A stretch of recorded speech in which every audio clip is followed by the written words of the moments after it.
poppin', everybody? Appreciate you guys checking in this Sunday night.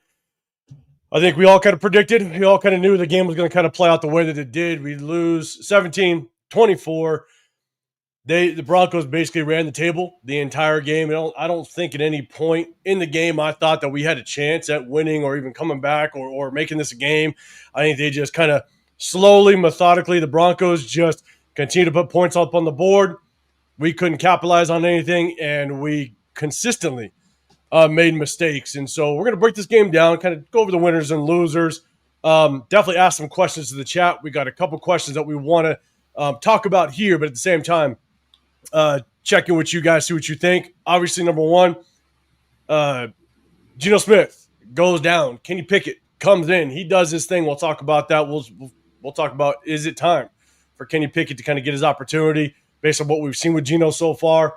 We'll talk winners and losers, but at the end of the day, or towards the tail end, with this loss and with a couple favors done by other teams, we now sit in the 2026 draft in a certain position, and we're going to talk about that. So we appreciate everybody popping in. People are starting to flow in right now. We'll say what's up to the chat. But I will say, Jeff, first one in the building. Appreciate you, brother. Appreciate you rocking in, being the first one in the building in the comment section. Guys, if you guys want to get included in the chat, hit that sub button.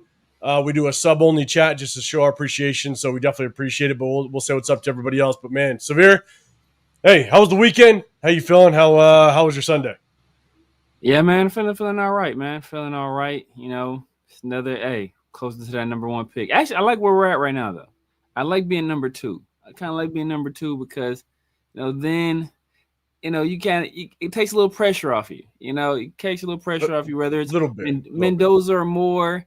It's a little pressure off you, especially if more, if Moore declares, whoever picks number, or whoever decides to move up to number one, all the pressure's on them, and they have to pick the right guy. We can just fall back and pick whoever's there. It makes the decision a little bit easier for us. So I think we're in a good spot right now. But the team that's in front of us, we do play them in 3 weeks, so we'll see what happens.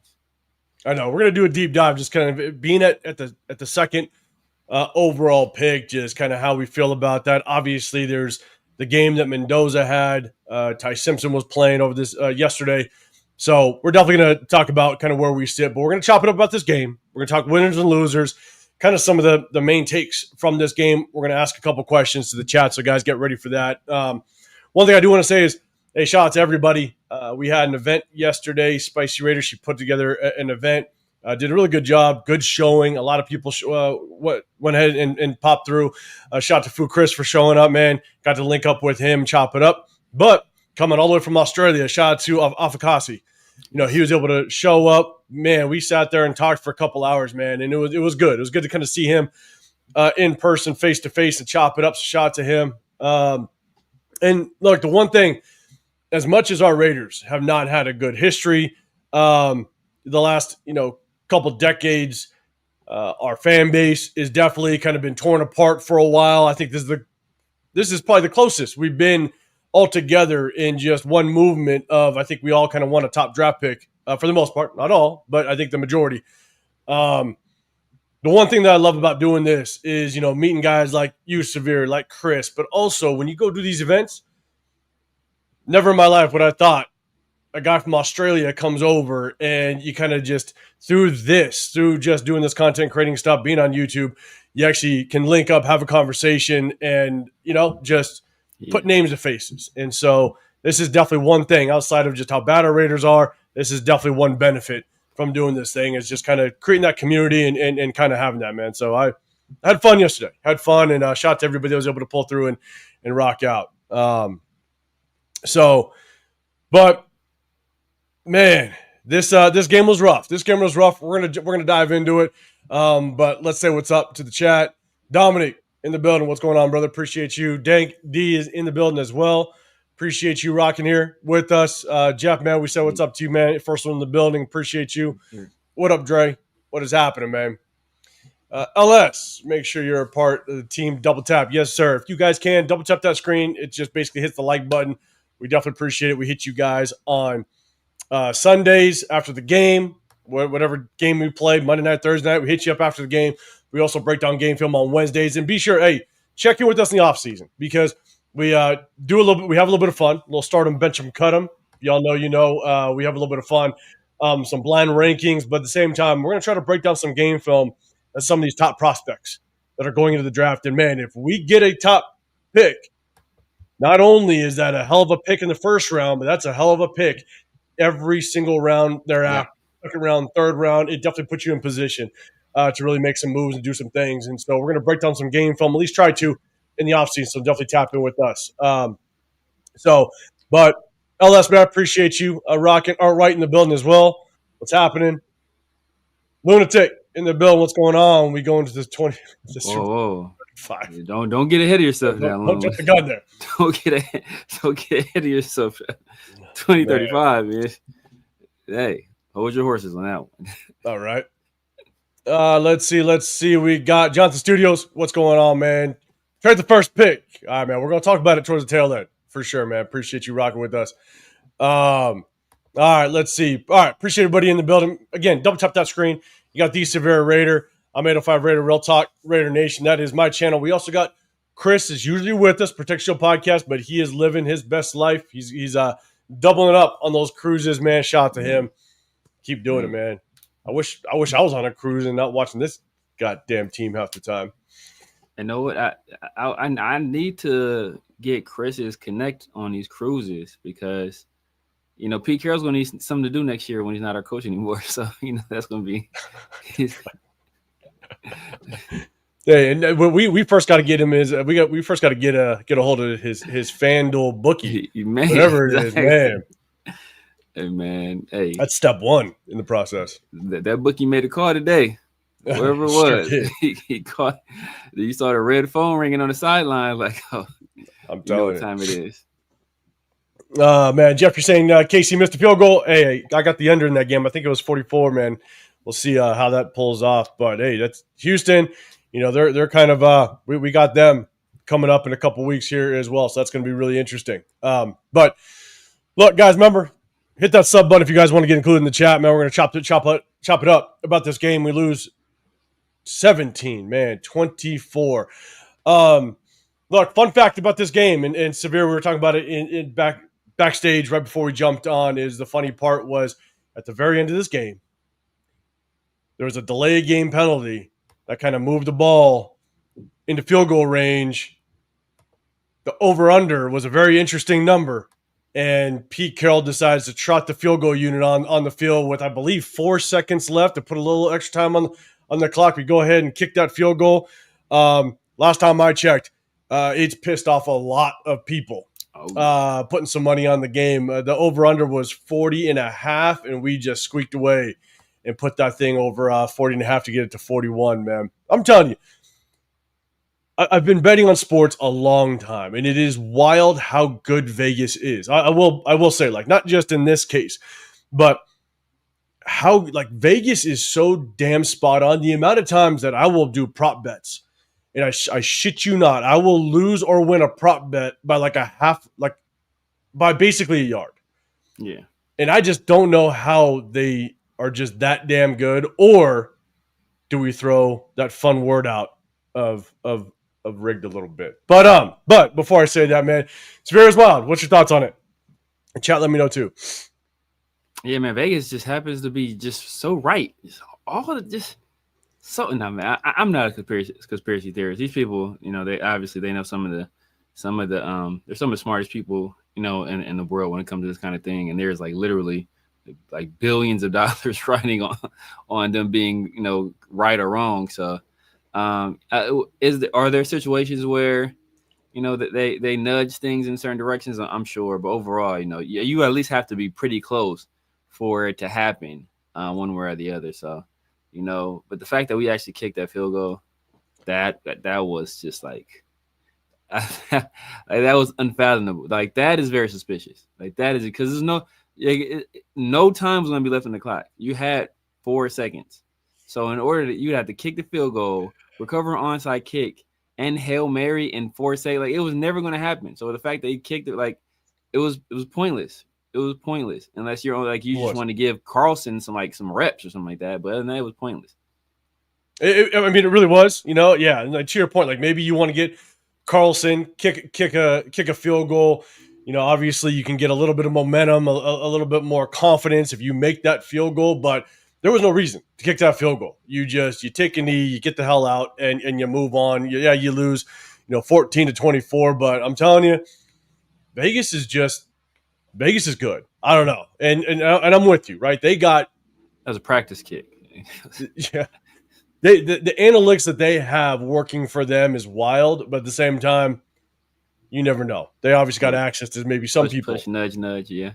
Exactly. So we got a couple people responding, but destroying the weights. What's going on, man? You're saying Pickett should have started a long time ago. We're going to talk about that in just a second. Unless you're saying I'm real interested to see if Pete rolls with Kenny Pickett next week. We'll talk about that in just a minute, man. Hummer in the building. What's going on, man? Just signed on, waiting for Patricia Mahomeless, about to cry. Yeah, we'll see how that game works out, man. Dre, Vegas wins again. I'm telling you, the amount of people that were pissed off, because if you go, the over-under was 40.5, and with our offense, we're not going to score a lot of points. That was kind of on you kind of knew we were going to struggle against a good Denver defense. Yeah. But then defense, also Denver's also not, they're hit or miss. They can score a lot of points. They can come out a little bit flat. You just never know how they're going to perform offensively. And so the under could have been a pretty good bet. And what I've heard is there's a shit ton of people that were not happy about that at all. D-Mokes, what's going on, man? Good seeing you in the building. It's easy to be good when you're calling the shots. And to follow up with that, Dank, you're saying it's classified as sports entertainment. You got that right. Funny. WWE is classified as sports entertainment as well. So yeah. No conspiracy theories. We're not throwing anything out there, but we are just saying. So, all right, let's do this. Oh shit, we got Angelo. What's going on, brother? Good seeing you, man. Appreciate you popping in here. Close to my guy Angelo. You guys, you guys want some good boxing content, man? He's usually on this channel with Charles Raymore, I think it's the guy's name. Put it in the chat. I always forget the guy's name, but it's real good boxing talk. They had some good fight last night. I think it went the wrong way, but it's a good fight last night, man. And they had a great live on it, man. Just the commenting, giving you guys the blow by blow. It was real good live. So if you're a boxing fan, MMA fan, make sure you go over there and check that guy out. Yeah, 100%. Jason, man, I see you. What's going on, man? Appreciate you popping in. Dank, you're saying the refs got more power than the president. And so before we jump to this game, this is a very good just topic, because this is something that I've kind of talked about a little bit when people talk about just kind of sports. And obviously you have all the controversies and people basically being, arrested, and then they got to actually handle legal stuff as it relates to just tampering and stuff like that. But here's my thing. I'll tell you right now, if you could get to anybody, the refs, without question, could be ones that could alter a game, especially in basketball. Basketball is wild how you could alter that. Refs, man, they could. It's not that they're getting paid millions upon millions of dollars. The average ref is not getting paid a whole lot. And so if you could, if you could motivate somebody with a little bit extra, making their pockets a little bit extra heavy, the refs might be the ones you could get to. I could never see a player or coach truly try to sway something. Like maybe basketball is different because you could be just a player that gets 2 minutes a game or what have you. But like in football and in coaching, I'd struggle to see where someone could actually purposefully put their career at risk to where you can never play again and you may never get a contract. Money's going to run thin real quick. But I could definitely see refs try to sway some things a little bit, because then it's kind of like a judgment call. It's like a pass interference, right? You could say, man, that's a horrible call, but it happens so quick, it could be judgment. I could see refs kind of turning the table a little bit. Severe, what's your thoughts on that? Yeah, I mean, football, but see that there's so many different things you can do with football to kind of, with basketball, obviously the refs with foul calls and stuff like that, they can really, really control the game a lot. And there's less players on the field or on the court. So it like each play has a little bit more magnitude, because you can influence the game more because there's only 10 guys on the court at the same time. So you can really just influence the game that way. But football, I mean, same way. I mean, you know, if you really want to call hold, you can call holding on damn near every play. You probably call pass interference on a lot of plays as well. So you can do some stuff with football. You know, we've heard about some things. You know, some guys doing some stuff. You know, and we just see what happens. Some of these play calls down the stretch. You know, like this kicking this field goal, that penalty right there at the end, that was kind of questionable. So I mean, I think it's difficult. It's more difficult in football, but you definitely can influence it, especially if like I said, if it's close. If it's close, you can definitely make an impact. You can, without question. I'll let you say basketball is whack. That's not because I'm a Pelicans fan. Oh, you're a Pelicans fan. Man. Pelicans and a Raider fan. I feel like you should be rough. Zion is hurt more than Devon Diablo. Right. What up? John Benton Bill. What up, Coach? What's going on, brother? Carroll's got to get up out of here. We're going to talk about it. He was ruining my Ami. I know, man. Was Ami in on that kick return? Was Ami in on the kick return? I can't remember. It was a punt return. Was punt return? Yeah. Oh, man. If he was, Coach, he's probably the gunner getting down there. Yeah, man. Clay, check. Yeah, you got to check that. I'll watch the film. That film. I'll watch that film. Check that film. I have a feeling Ami was in there. We'll definitely check out that game film without question. Jason, 3 or 4 times if he was there, just make sure he's all right. Oh man, coach will never tap in with us again. Jason, you're saying NFL has too many security guys that will catch it quick. Loon, gambling's a hell of a drug. It is, man. It's tough. It is tough. And so, Jeff, don't forget the concussion advisors can affect the game. Also, they call out a player in question or look at the last year when Mahomes cracked his helmet. They never took him out and stopped the game. There's always, in the tough part, there's so many questionable things that could happen. And to Dank's point, he's like, you can pick it up, you can pick it apart. The game is fast. It is. That's why it's tough to definitively say if a penalty should be called or not. It's tough. So, all right. So it was just funny. Look, over under. It was kind of wild. So, let's talk about this game for just a quick second. We're going to go over winners and losers in just a minute. But Severe, man, I'll throw it to you. We'll take a look at some of the stats. I'm not going to put them up on the screen, but obviously it was a very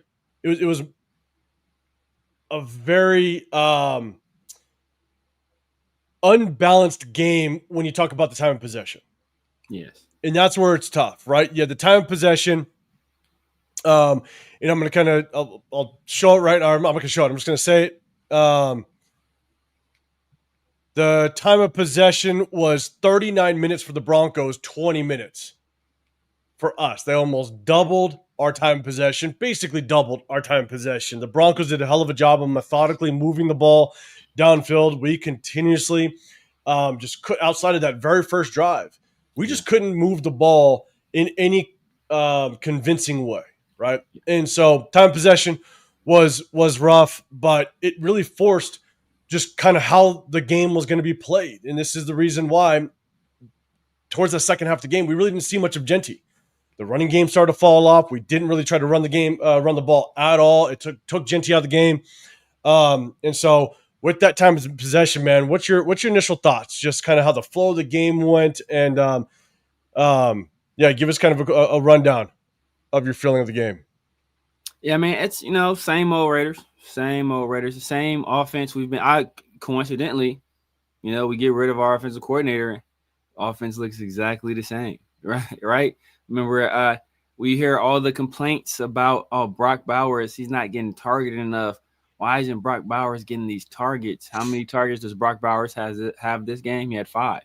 We threw or Raider fans threw a fit about him only getting 3 targets. When Chip Kelly was offensive coordinator, last week he only got 4. This week he only gets 5. One thing I'm not mad about is that, Jack Best led the team in targets. I'm cool, man. Hey, get these young guys all the playing time they can get. Shedrick Jackson caught a touchdown. Hey, I'm good with that. Get these guys as much run and as many touches as possible because this is a sunk year. Hashtag SS. We already know what it is. Caleb Rogers played the entire game. I'm good with that. Like, get all these young guys out there.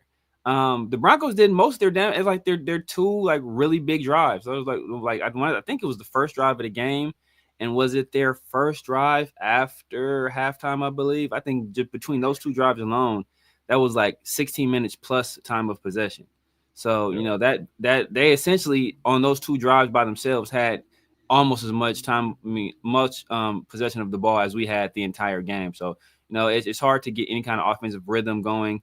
And once we got out of our scripted plays, we couldn't do a damn thing. You know, for as well as the offensive line looked, pass pro for the most part looked much better for a large part of this game.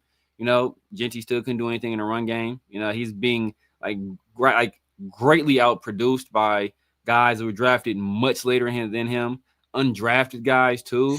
Like it's sad at this point. It's sad. So, you know, like we have not a lot to look forward to, you know, down the stretch of this season, man. It's outside of seeing where we draft. And you know, you take a look at the stats, right? Geno, obviously, Kenny Pickett came in, threw the ball 11 times. That was at the tail end of the game. So you're definitely trying to play comeback, and so you're trying to get back into the game or at least try to press that ball downfield. So he was 8 of 11. Geno was 13 of 21, 116 yards. Did get that touchdown to Brock early in the game, that very first drive. Severe, to your point, it's all scripted. Those first 10, 12 plays are typically scripted. So not surprising that you had some good movement. You kind of understood what your game plan was. And then after that, it's really after that first couple series or that first quarter, then the adjustments start to come into play. And we just did not obviously adjust well. It's something we've struggled with for a long time, not just this season, but we've struggled for a very long time at adjustments. And obviously all boils down to coaching. But, you know, here's the biggest thing is Geno Smith comes in. Kenny Pickett, he gets hurt. We don't know really what the magnitude of that injury is. First, he kind of had injuries to his throwing hand on his fingers. That looked like it was going to kind of put him out a little bit, but he came in. He actually threw a couple good passes, made some passes downfield, so it looked like maybe it wasn't going to affect him. But then all of a sudden, he gets hit, and he gets he kind of falls awkwardly to the ground on his shoulder. So that's what really put him into the locker room. Yeah. So making a question pass to Brock, making a pretty nice pass too, like running to his right, throwing across his body. You know, Brock running across the field, delivered an on-target throw. Brock almost dropped it. He got lucky. He was able to hold on to it. Yeah, 100%. And Jeff, you're saying, yeah, no INTs. Yes, you're right. You're absolutely right.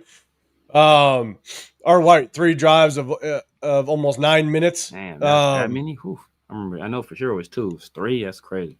Yeah, like that's. I mean, they methodically. Because here's the thing, is like Bo Nix didn't really press the ball downfield too much. No. It was a lot of the running game, and it was a lot of short to mid-range passes. That's all it was. And so they did a hell of a job of just continuously moving the sticks. It wasn't about trying to go deep and beat us deep and score quick. It was, we're going to methodically move down the field and just move the sticks. And man, that's all they did, which was wild. Which is ironic because, you know, they talked. I don't know if you listen to the game, if you watch the game with the sound on. Sometimes I watch it with the sound on. Sometimes I watch it with the sound off, depending on what mood I'm in. But the day I had it with the sound on, and they were talking about during the broadcast, like how mad Sean Payton was at his game plan that prior week, right? Or the prior game against the Raiders, the game that was, you know, what was it, 10-9, something like that, some ugly like that, some disgusting score. So he was mad at himself for that. And you know, and this is purely speculation, but I think he was so mad at himself because he went into that game. It was a short week. I think he went in there preparing for a Patrick Graham defense. And I think this week he went into the game preparing for a Pete Carroll defense. And you see the results look much different. Yeah, much different. And you're right. It's a really good point, right? We played them earlier in the season. And now they knew what kind of defense they were going to look at. And you methodically pick apart. And again, I got to go back and look at the game film. I know earlier in the game I saw us continuously use that cover 3. They were trying to show two high safeties, and then Jeremy Chin would always drop down into that flat, and so you can kind of just know that it was a cover three. And so if you're going to try to play a cover three, then that means that you can methodically, if you have a good enough quarterback that can kind of hit those short to mid-range throws and be good at hitting timing throws, you can pick apart a cover three all day long. And so I think that's kind of what we saw a little bit. One thing that I will say is that what's really tough is no matter what offense we ran, whether it be with Chip Kelly or now we have Greg Olsen. Greg Olsen is now the offensive coordinator. This is his second game. We kind of see we still see the same exact things that we saw with Chip Kelly. Here's the funny part. It's still no different with the running game. No. I mean, Pete Carroll came out and said that we want to run the ball more. And so you fired Chip Kelly to potentially run the ball more. And we don't run the ball more. So it's like we are either Pete Carroll just has no clue what he's doing at this point in his coaching career, his head coaching career, or we're just getting lied to, in my opinion. Like, it's tough. It's really tough to watch. And, I don't know.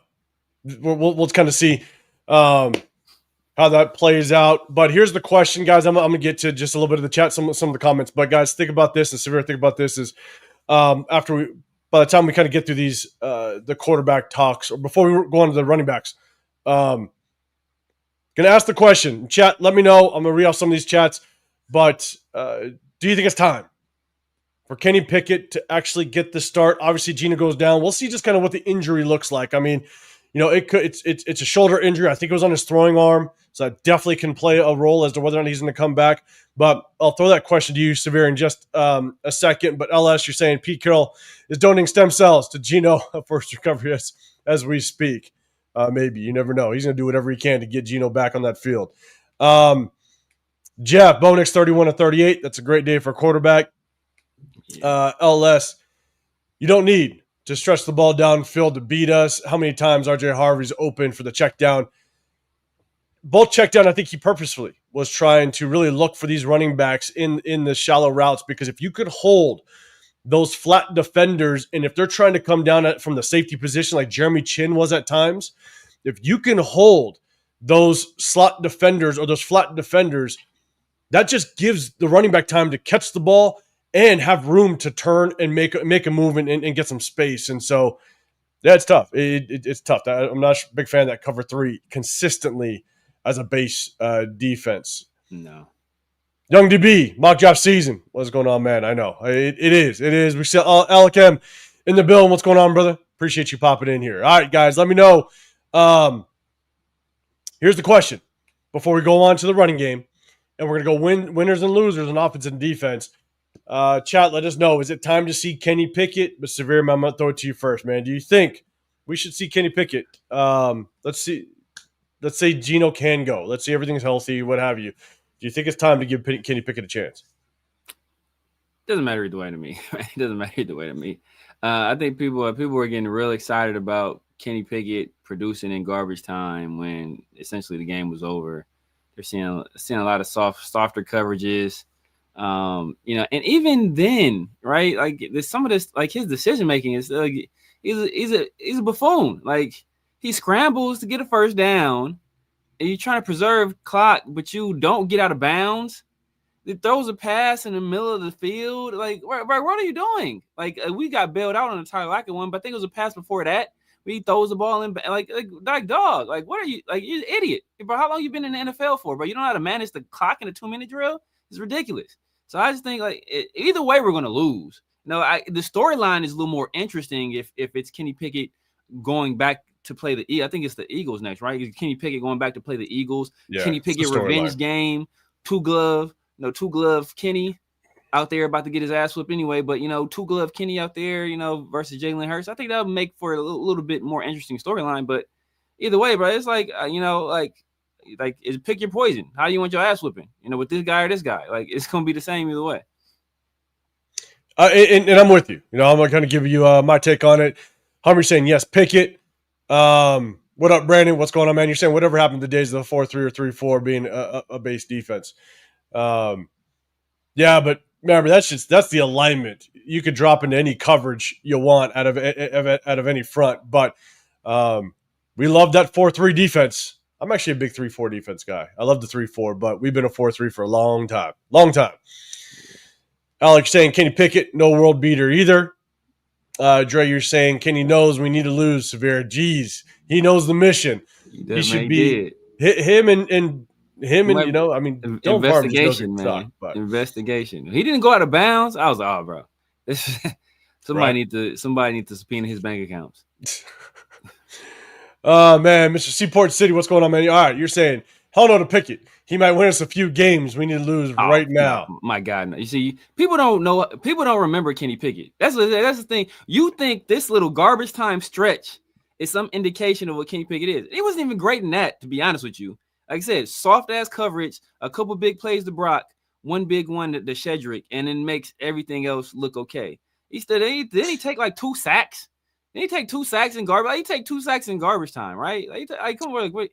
I think he did. It's like you guys think you guys go out there thinking you about to get like prime Drew Brees or something like that, bro. You about to be in for a rude awakening, or you about to get Matt McGloin. I'm telling you. So, Boy George Strait, what's going on, brother? We need John Madden incarcerated. We need something. We need something outside of Pete Carroll. Yeah. All right, at this point, it doesn't matter. I'm with you. So here's the thing for me. I'll be honest. I'm kind of with you. Kenny Pickett doesn't really move the needle, right? It was a really good throw to Cedric Jackson. It was. You can't take anything away from it. It was a good throw, impressive throw. But the thing is there's a lot of times in garbage time, the backup quarterback comes in and you see them do some decent things. But give a full week of prep of a defense knowing Kenny Pickett is going to be the starting quarterback and Kenny Pickett will be the Kenny Pickett that people have seen before. I mean, he's not going to move the needle. He's been in too many places at this point where he's proven that he is not the starting guy. And so, at this point, I would say if Geno's healthy, just roll with Geno so we can continue to lose games and we can find ourselves with a top draft pick. Right now we sit at 2. We're going to talk about it at the very end. But right now, look, does Kenny Pickett give us a little more mobility and to be able to get out of the pocket and use his legs? He showed it a little bit today. Yeah, he does.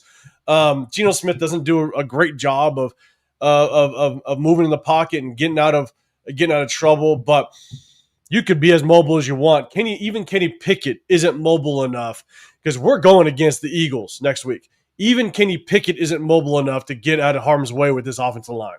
Like, the quarterbacks will get their ass handed to them. And so I really don't think it matters.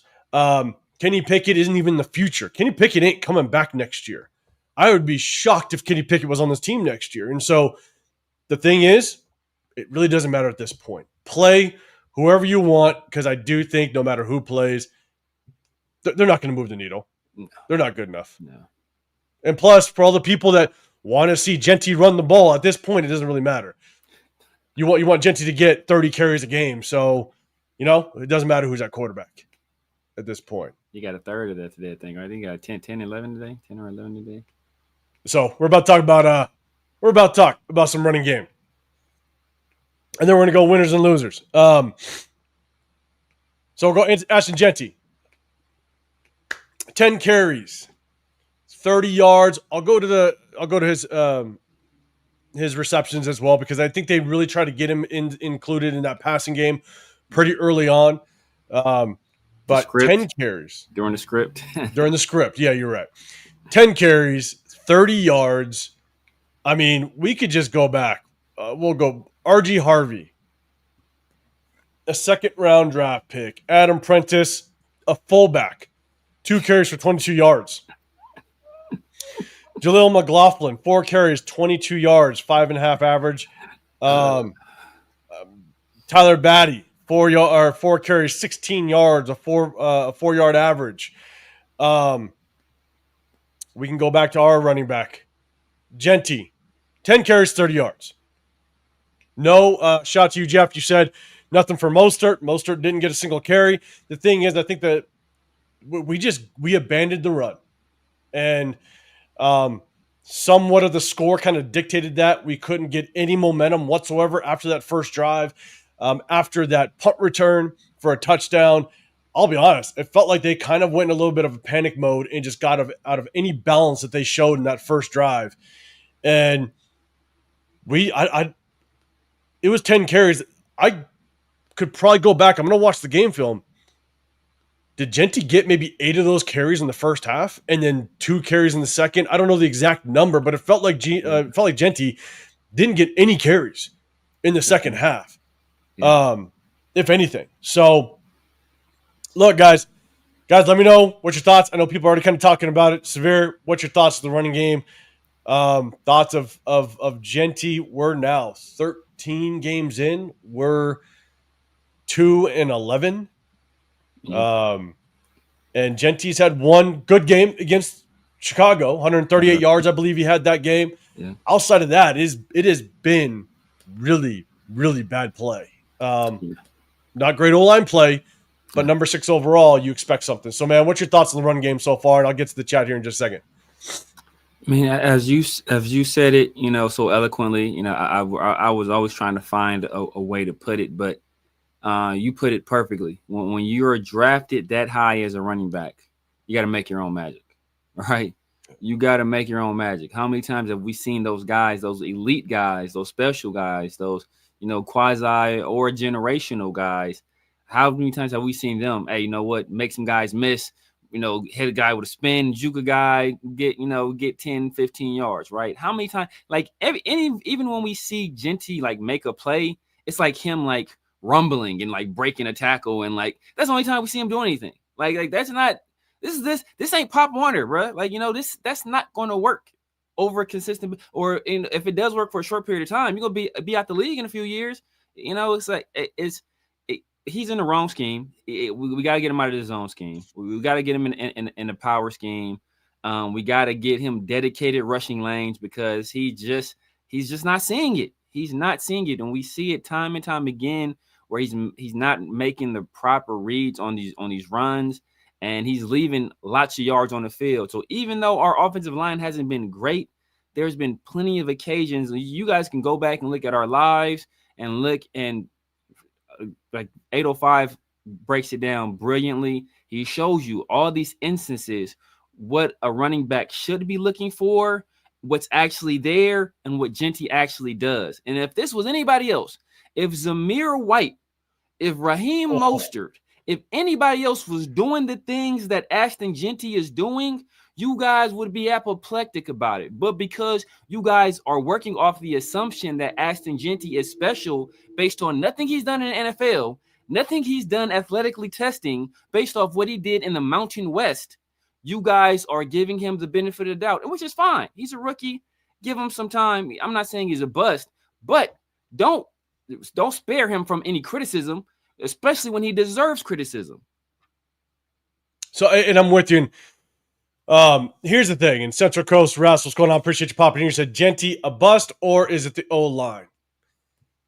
And here's the thing is, I've never been a fan of picking a running back in the first round, because unless you are picking number 28, 29 to 32, like where it's the final piece that you need, right? You were in the playoffs last year. You made a deep run, and you just need that running back, and that running back is that guy that what you would maybe think is a generational talent, right? People like to throw that out there. Then okay, if that's the final piece you need, and that guy's there. When you're at 6, no. When you're at 6, I don't think there's any running back that's worth a number 6 or a top 10 pick, because you have so many issues. Unless you got one of the better offensive lines in the league. And the thing is, if you have a good offensive line, there's a really good chance you're not picking top 10, because I'm a big Bill in the trenches guy.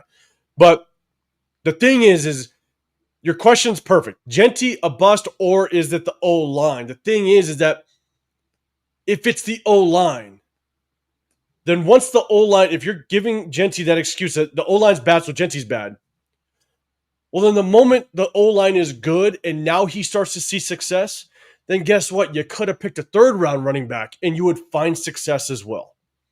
And so in that case, it's not that just that Genty is a bust, I would say, because look, we could fix the O-line next year. Exactly. And then all of a sudden, Genty becomes good. Yeah. And everybody's going to come in here and see, I told you so. I told you so, Genty's good. And I'm going to sit there and go, I told you so. It wasn't Genty. It's the offensive line. The offensive line will determine the success of the running back. Now, the problem that I have with Genty is that in severe, like you mentioned, right? At number 6 overall, you have to make your own magic. You got to be able to kind of have your own ability to make things happen when the thing in front of you isn't really working. And when you can make that happen is when you are in open space. When you're in open space and you have that vision, you make the right cuts, you have that explosiveness. It's like you saw with James Cook. I don't know if you guys watched the Bills game. Like James Cook, once he got in open space and got to second level, he made the right cuts. He made the right moves to get an opening, and all of a sudden, bang, he's gone for 40, 50 yards. That's him making his own magic. Yes, the offensive line did a good job and got him to the second level, but he did everything after that. Exactly. Genty hasn't really shown that at all on a consistent basis. And we've shown multiple times where Genty catches a screen or catches a pass in the flats. And he might make one guy miss, but then he really just scampers for about a 12-yard gain. Yeah. That's really about it. Or he makes the wrong cut and cuts into a defender or cuts into the flow of the defense. And you're sitting there going, holy shit, if you would have cut outside, bang, he's gone. Exactly. He just doesn't have that factor to him. And that tells me you weren't worth the number 6 overall pick. And when we do improve this offensive line and the offensive line does get better, it's not that Genty is just that much better. It's that the offensive line now is making opportunities for a running back, and we could have gotten someone in the 3rd round that potentially could do the same thing. Now, if the offensive line gets better and Genty's now getting the second level, he's breaking tackles, he's making the right cuts, and bang, he rips off a 50, 60, 70-yarder. That's different. It's different, but we're not seeing that even when he has those opportunities. Exactly. So that's the hard part. So, look, I'm not, and I know, Severe, you said it, I'm not saying he's a bust. I just never would have picked him at 6. Exactly. For all the reasons that I just stated. And Severe, I know you've been on the same page as well. Chris has been on the same page. And so it's tough. It is tough. What a plethora in the building. What's going on? Alec, O-line is horrible. It's been struggling without question. Daniel in the building as well. Appreciate you popping in here. Let's see. Hummer's saying we need that huge O-line on the practice squad bulldozer as a running back. I think you're thinking, Laki Tassi?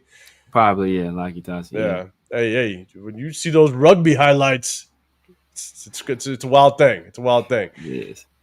Laker Nation, what's going on? Appreciate you. Hey, man, shout out to Laker Nation, man. Shout out to Laker Nation. He's been saying since preseason, he's been saying Geno's buns. He's like, man, watch. Y'all about to find out the hard way. He's been saying for a long time, man. So props to you, brother. You caught that. You're absolutely right, man. You were absolutely right. Yeah. And here's the thing. George Board straight. Genty is learning how to run the NFL. So I was actually thinking about this past week. Because, look, he's just not making the right cuts, right? And you try to go back and you look at Boise. And that was one of my concerns because he was so good at just breaking tackles that he really didn't need the vision per se, because he knew he could run through 80% of the tackles that was going to come his way. But at the same time, one of my biggest concerns was he going to be able to adapt to the speed of the NFL? You're going from the Mountain West to the NFL. And I've said it before. Going from the Mountain West to the NFL is like a true freshman playing in the SEC. Yeah. The speed is going to be so different. And the more and more I started thinking about it, I'm sitting there going, I think that's probably what the problem is. It's not that Genty doesn't have bad vision or didn't have bad vision in the Mountain West.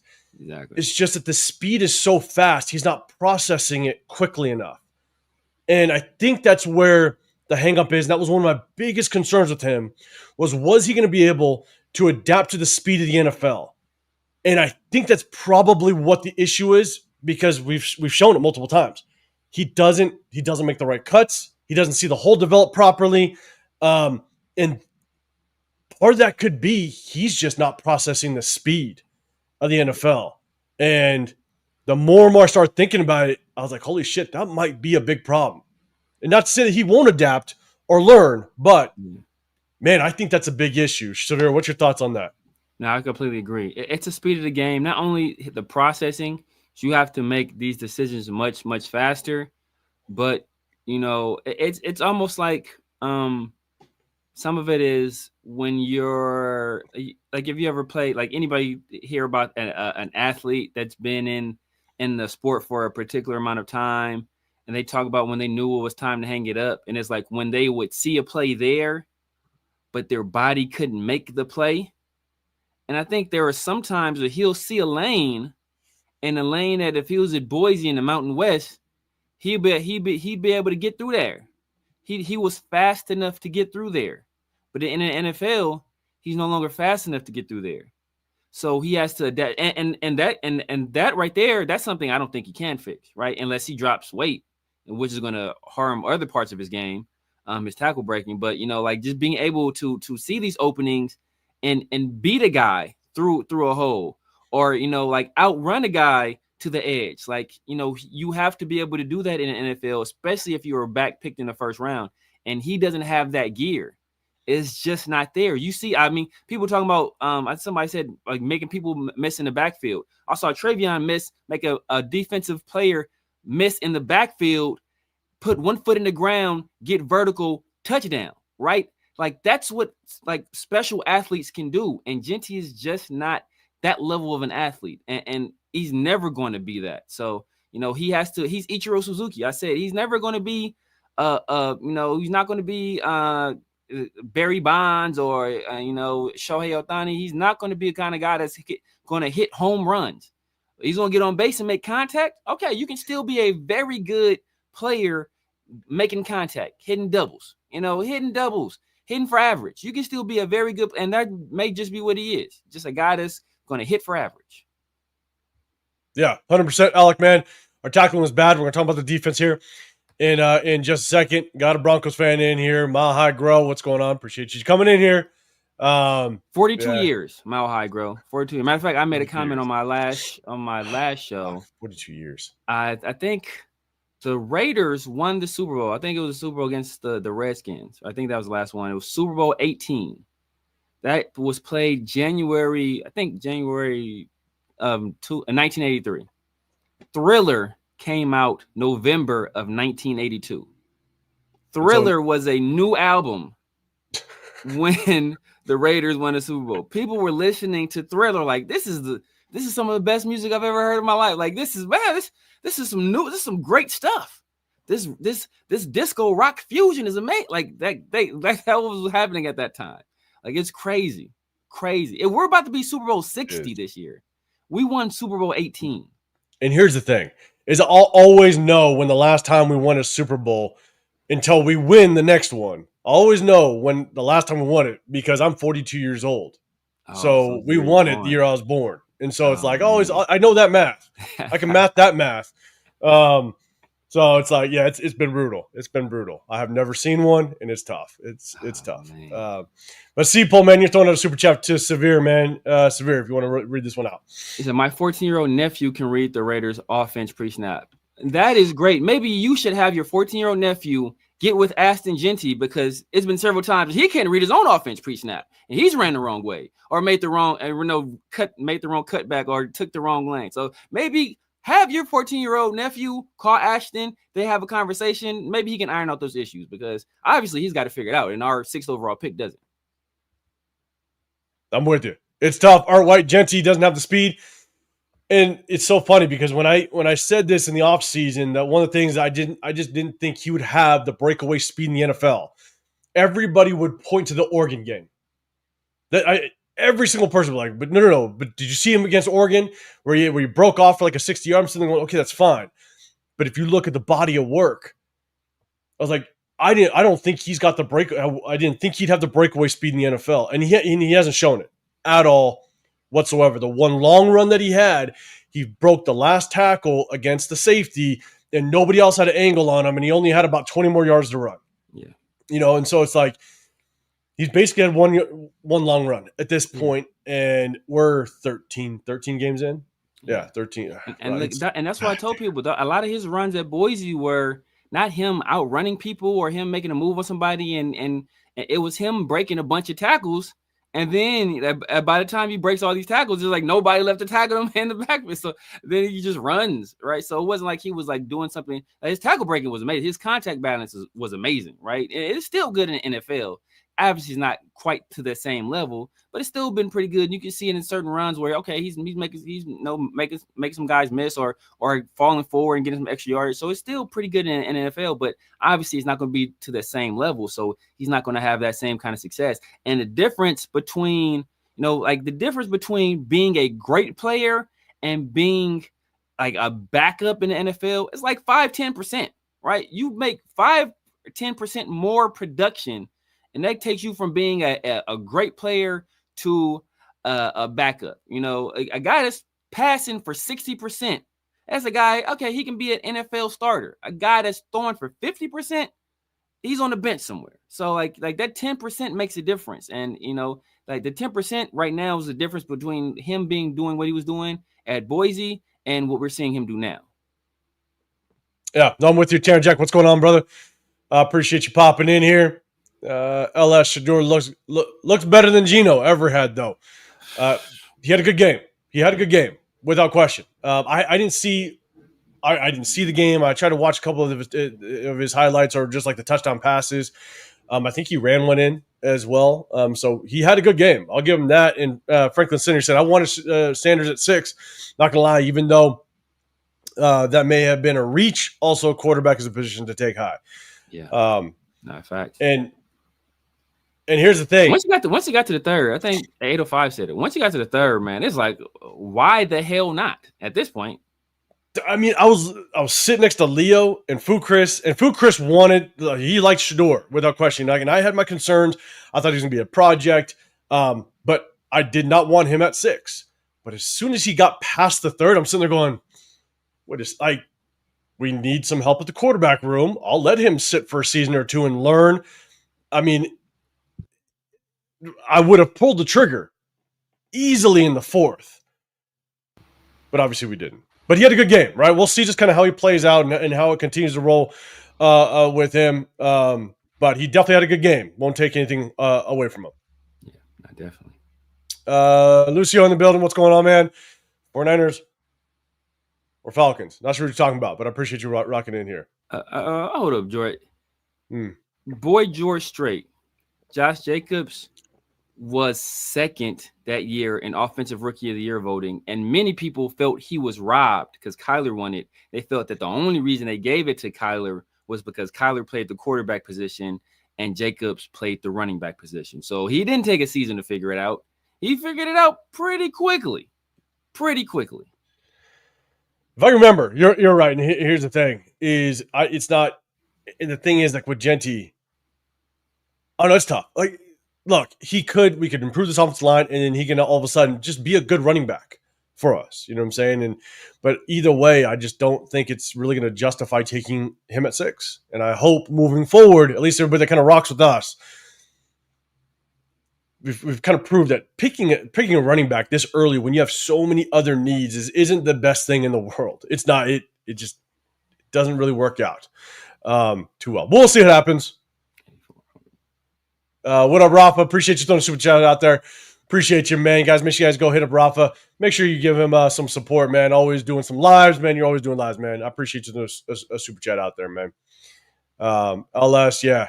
Josh Jacobs is doing his thing. I didn't see the game, but I definitely saw some clips as I was walking in and out of the room. Josh Jacobs, he was a solid running back, without question. Yeah. What up, Kevin? What's going on, brother? Yeah, my lurker.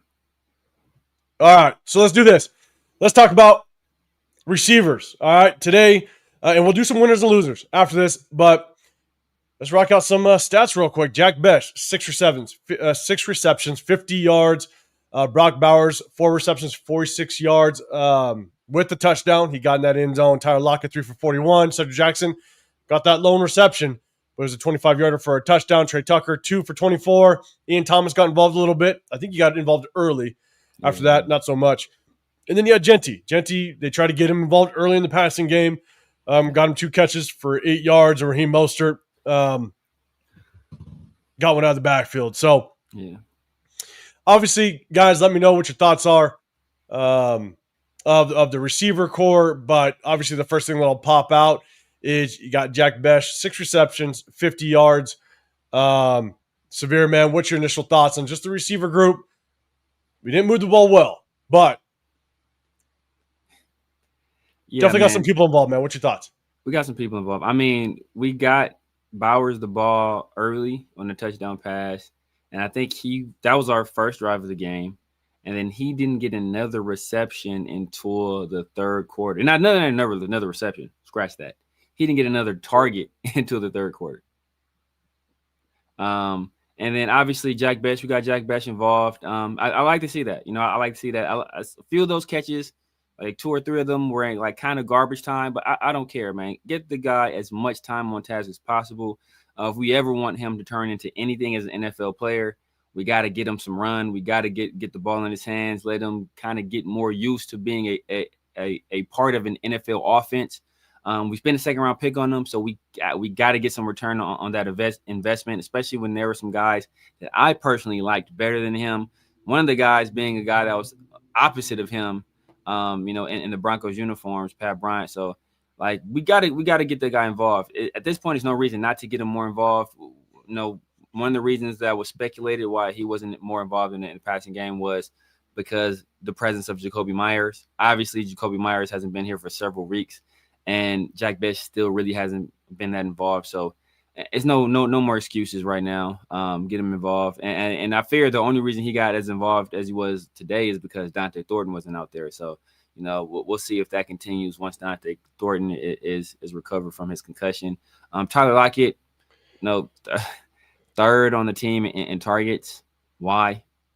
It makes no sense. Why?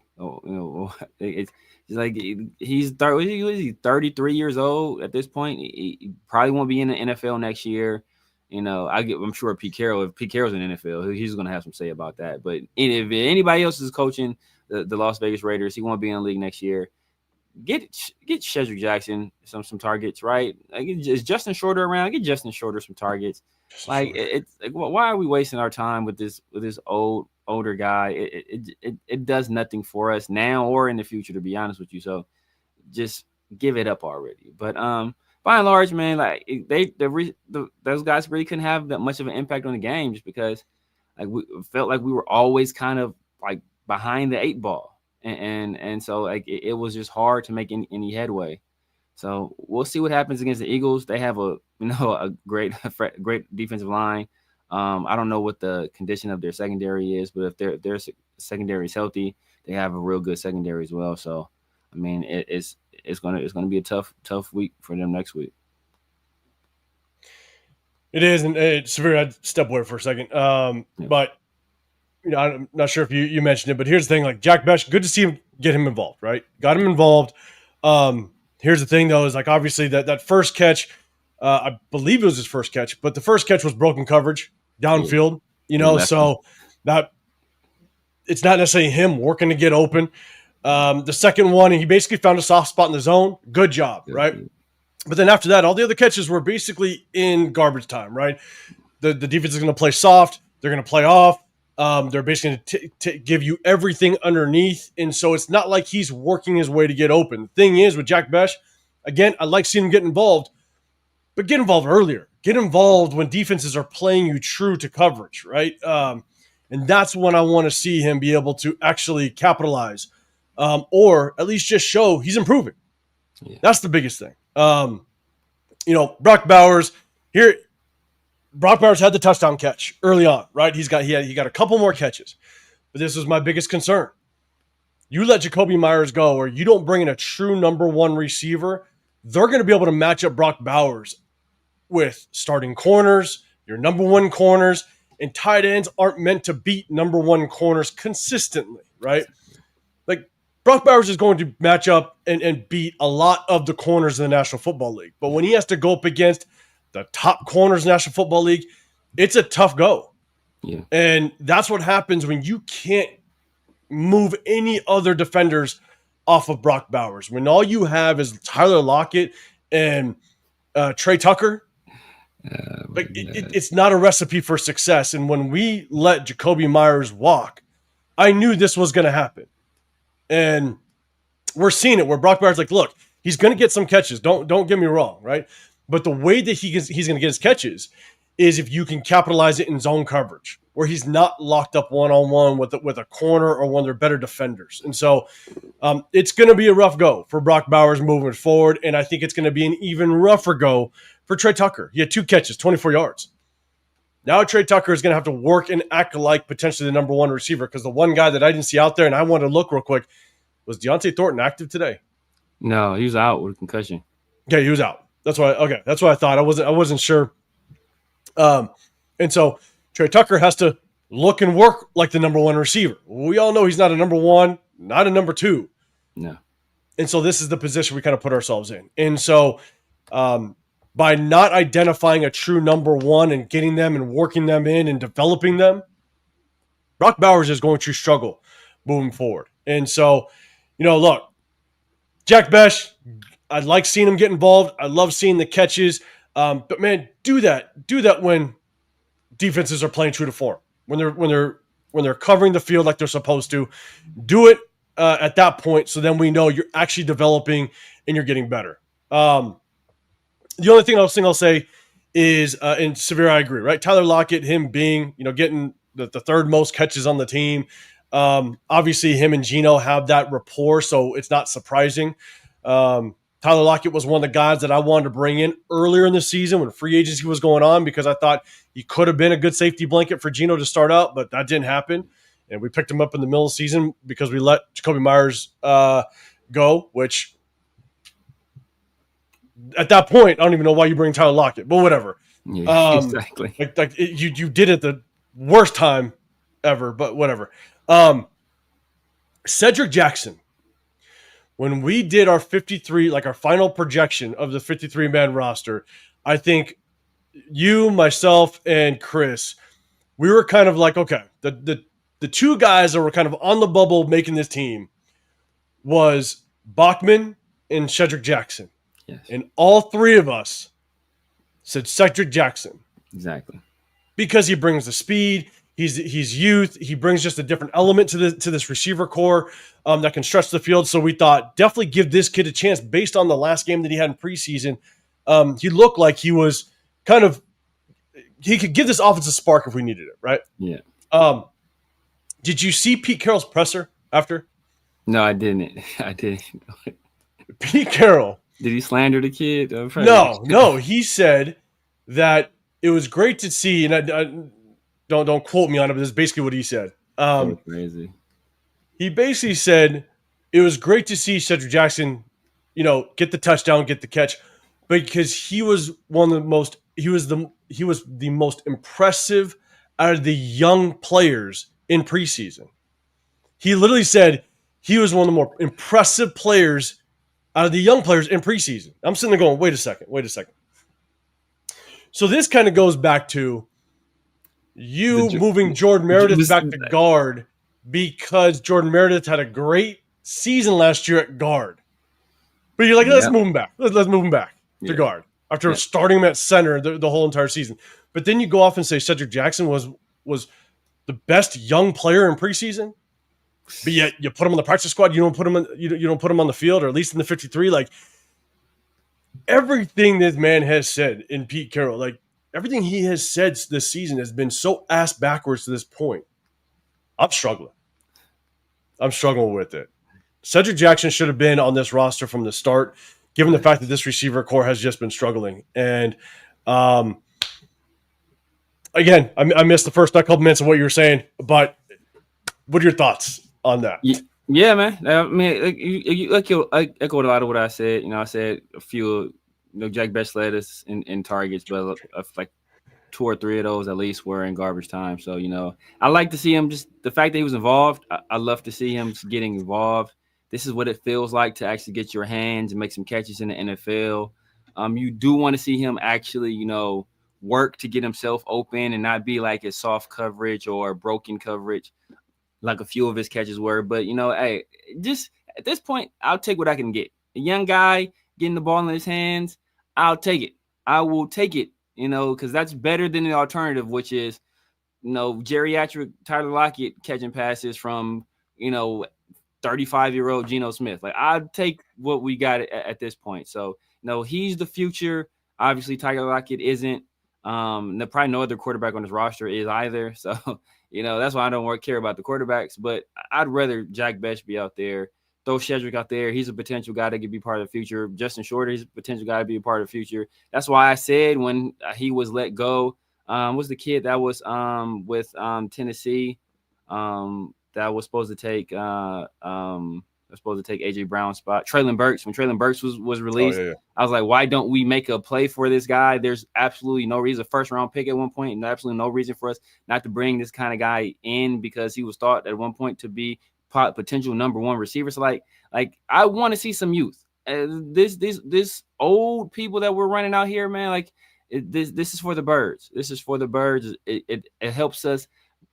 None at all. It doesn't help us in any sense of the game, whether it's winning games currently, obviously by our record, or in the future. So it's time to switch our philosophy. And I'm glad that Pete Carroll finally it's like, that's how man. This is how Pete Carroll be lying, bro.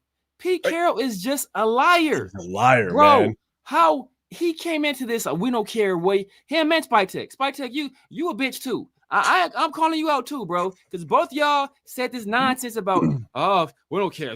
Now all guys are even. We don't care where you were drafted. We don't care where you came from, how you got here. We're going to put the best guys are going to get on the field. And now you either lied about him being that good, or he was that good and you guys still didn't put him on a 53. So it's one or the other. Either you were lying then or you're lying now. Either way, you a liar. That's true, man. Boy, George Strait, appreciate you throwing a super chat out there for the Josh Jacobs stuff, man. Appreciate you. Farrah in the building, appreciate you, man. Guys, make sure you guys go hit up Farrah, man. Farrah's always rocking with Severe. They got their 50-50 shows. They got their Around the Shield. Definitely tap into that. I'm spreading misinformation, man. They said it's January 84, so I was wrong. I'm spreading misinformation. Yeah, so I think it was the season of 83, but Super Bowl in the 84. Yeah. But make sure you guys go hit up Farrell and Severe. They rock out together throughout the week. And if you up late, they rock out at that time too. Oh, man, super late. Jesus Christ, bro. You guys are wild, but love it. Love it. Space Beast, what's going on, man? We lose every game. Brock scores a TD. That's I heard the announcer say that. It is pretty wild.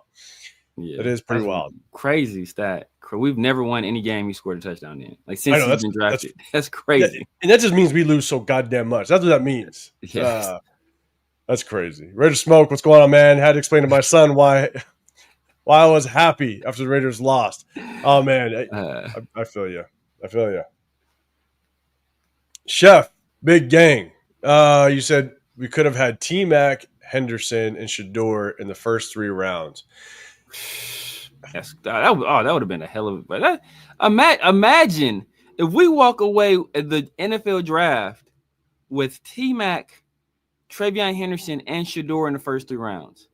Imagine that. Could you imagine?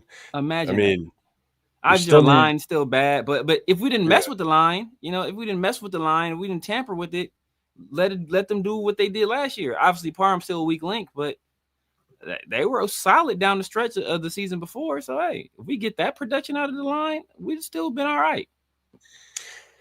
Yeah, I'm with you. And even again, wasn't a big fan of Shador at 6 at all. But if we would have got him in the 3rd, the thing is that then at least you have a sense of, okay, we're trying to go into a certain direction, right? There's life after Geno. At least I think some of us fans would have been able to kind of swallow the season a little bit and be like, look, if for the people that did like Shador, then at least we have a direction that we're potentially going in. Right now, we have no direction. There's no direction whatsoever with a 74-year-old coach. 73, going to be 74. It's wild. So, I like him. Best will get better with more targets. Again, I just hope they're early targets. As long as we can get him early targets, that means he's getting open, he's developing. That's all I want. These garbage time targets mean nothing to me. Yeah. So hopefully we could just see him earlier on, which shows us that he's getting the separation and he's working against a defense that's playing honest. That's the only thing I hope for. I refuse to.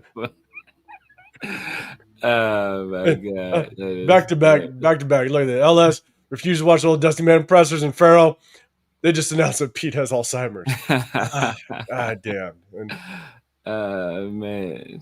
My God. It's Space Beast too, man. He done lost Space Beast, man. Space Beast done with you, bro. Space Beast is done with you too, man. No one wants to watch Lion Pete. And I watched it. And I'm sitting there going, like, if you watch the presser, his just demeanor, everything about him is like he's lost. He has no clue where to go with the season. I mean, again, like you guys have known, like I've played and I've coached this game for a long time, and I can tell when coaches are just defeated and they have no clue kind of where to go from here. You can just tell. And you watch that presser, you could just watch the first 30 seconds. And it's a guy that's just like, holy shit, I don't know what to do right now. At all, man. At all. He is lost. He truly is.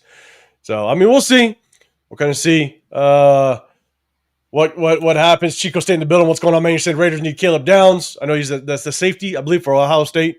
We're going to start breaking down some game film here in the offseason, man. It's going to be fun. So tap in with us. I like Caleb Downs, but safety's in the first round. Yeah, I mean, that's tough for me. It's tough.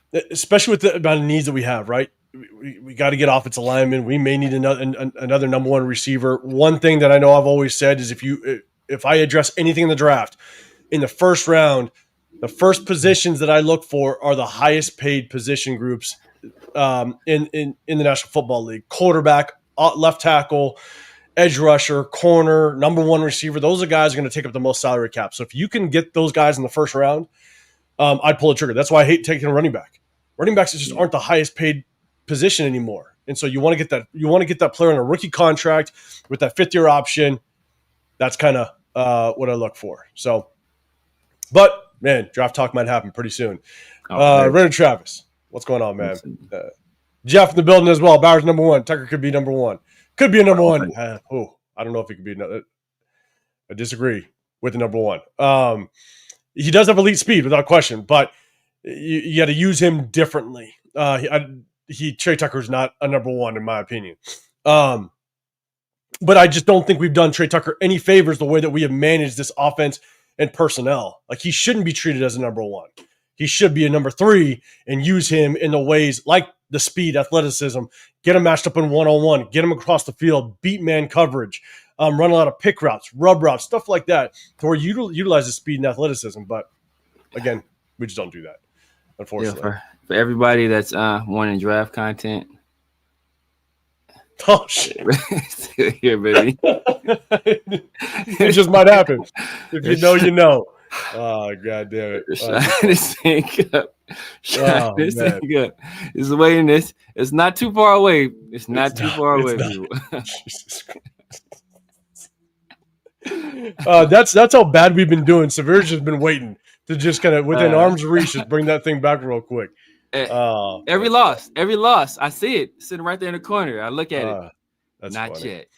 Not yet. Barrow, if we go QB early like Mendoza, I'm like, do we go offensive guard in the second or big body outside wide receiver? We'll see. We're gonna get that draft talk going, man. It's gonna be fun.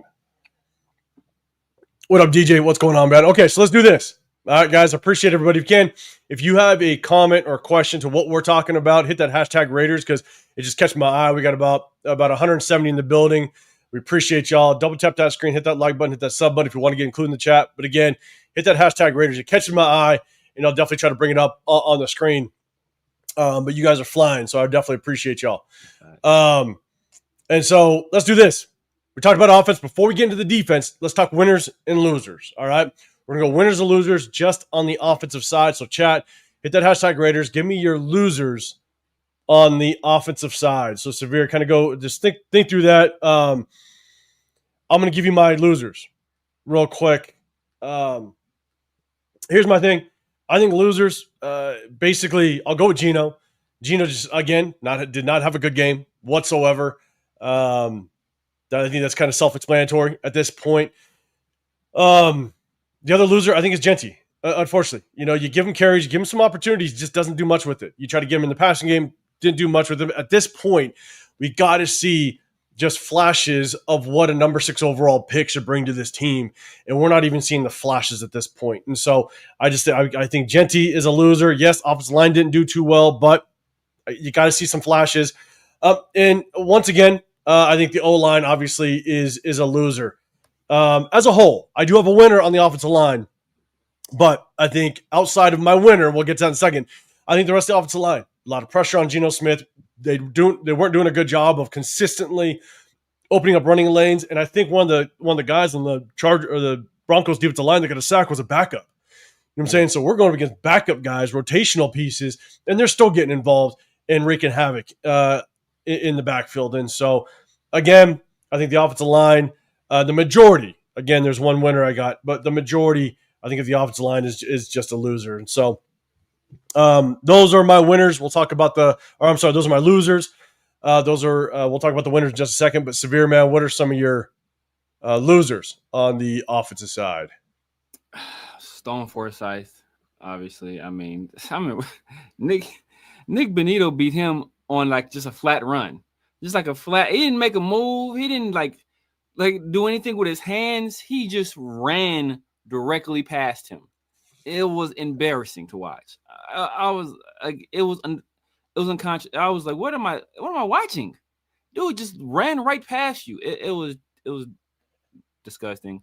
Obviously on Genty, I mean, it's, like you want to see some kind of progress at this point, right? Like, even if it's like he's not going to be a world beater, it's going to be hard to be a world beater behind this line. But you want to see flashes, consistent flashes, even if it's not like just consistent great play, consistent flashes, and you're not seeing it. And you're seeing he's a guy that just cannot stay away from contact. He cannot stay away from contact, and it's not the good kind of contact.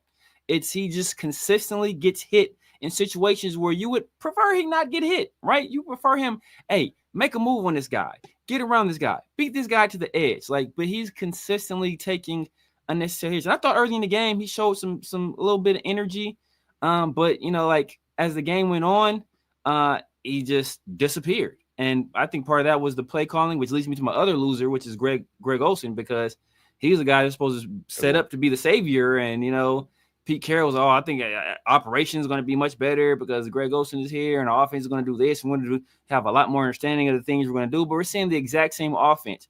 Why we're seeing, and this is part of the reason why Tyler Lockett was able to come here. And even though a lot of the guys that were here couldn't understand what we were doing, he transitioned in almost seamlessly, because we were running the same offense he ran in Seattle. So he knew it like the back of his hand. So, this obviously, Pete Carroll was a guy who's been running this offense, and he's still running this offense through his offensive coordinator or interim offensive coordinator, Greg Olsen, who was my last loser offensively. And like he kind of said, everybody on, I have a winner on the offensive line, and I have a participation trophy in the offensive line, but everybody else is a loser in the offensive line. Jonathan Studios, you got that hashtag loser. Geno Smith, you never let young guys behind you on the depth chart get on the field. I mean, he got injured. I'm with you, but yeah, I agree with you. Loser. Bremblood, what's going on, man? Genty needs a line. Got to address that to see what we got. Yeah, we definitely got to get a better offensive line in front of him. We won't deny that. Unless Stone Forsyth is like one of the action figures. But that every time somebody says that just further proves that we shouldn't have drafted him. 100%. That's just reinforcing the point that we shouldn't. He was until further notice, he is a bad draft pick if we have to do other things in order for him to be effective. Yep, exactly. And when we do improve that offensive line, and all of a sudden Genty does well, it's not because of Genty, it's because of the offensive line. That's the one thing that we just gotta always just keep in mind. Keep in mind. Pigs, Kappa, the tank commander. We got a bunch of tank commanders apparently on this team, whether it be Kappa, Forsyth, Parham. It is wild. It's wild. Daniel Kim, appreciate you. Raiders, Geno's a motherfucking loser. And it has to be has nothing to do with this game. Man. Oh man. And then you got Kevin Lurker. I'm just gonna throw that up there. Pigs again, Manungai. was running hard tonight for the Bears. Solid defense. He was a 7th round. That's the He thing. killed last game too. He I did. think the Bears still lost though, but he killed last game too. Like, yeah, 7th rounder out of Rutgers, I believe.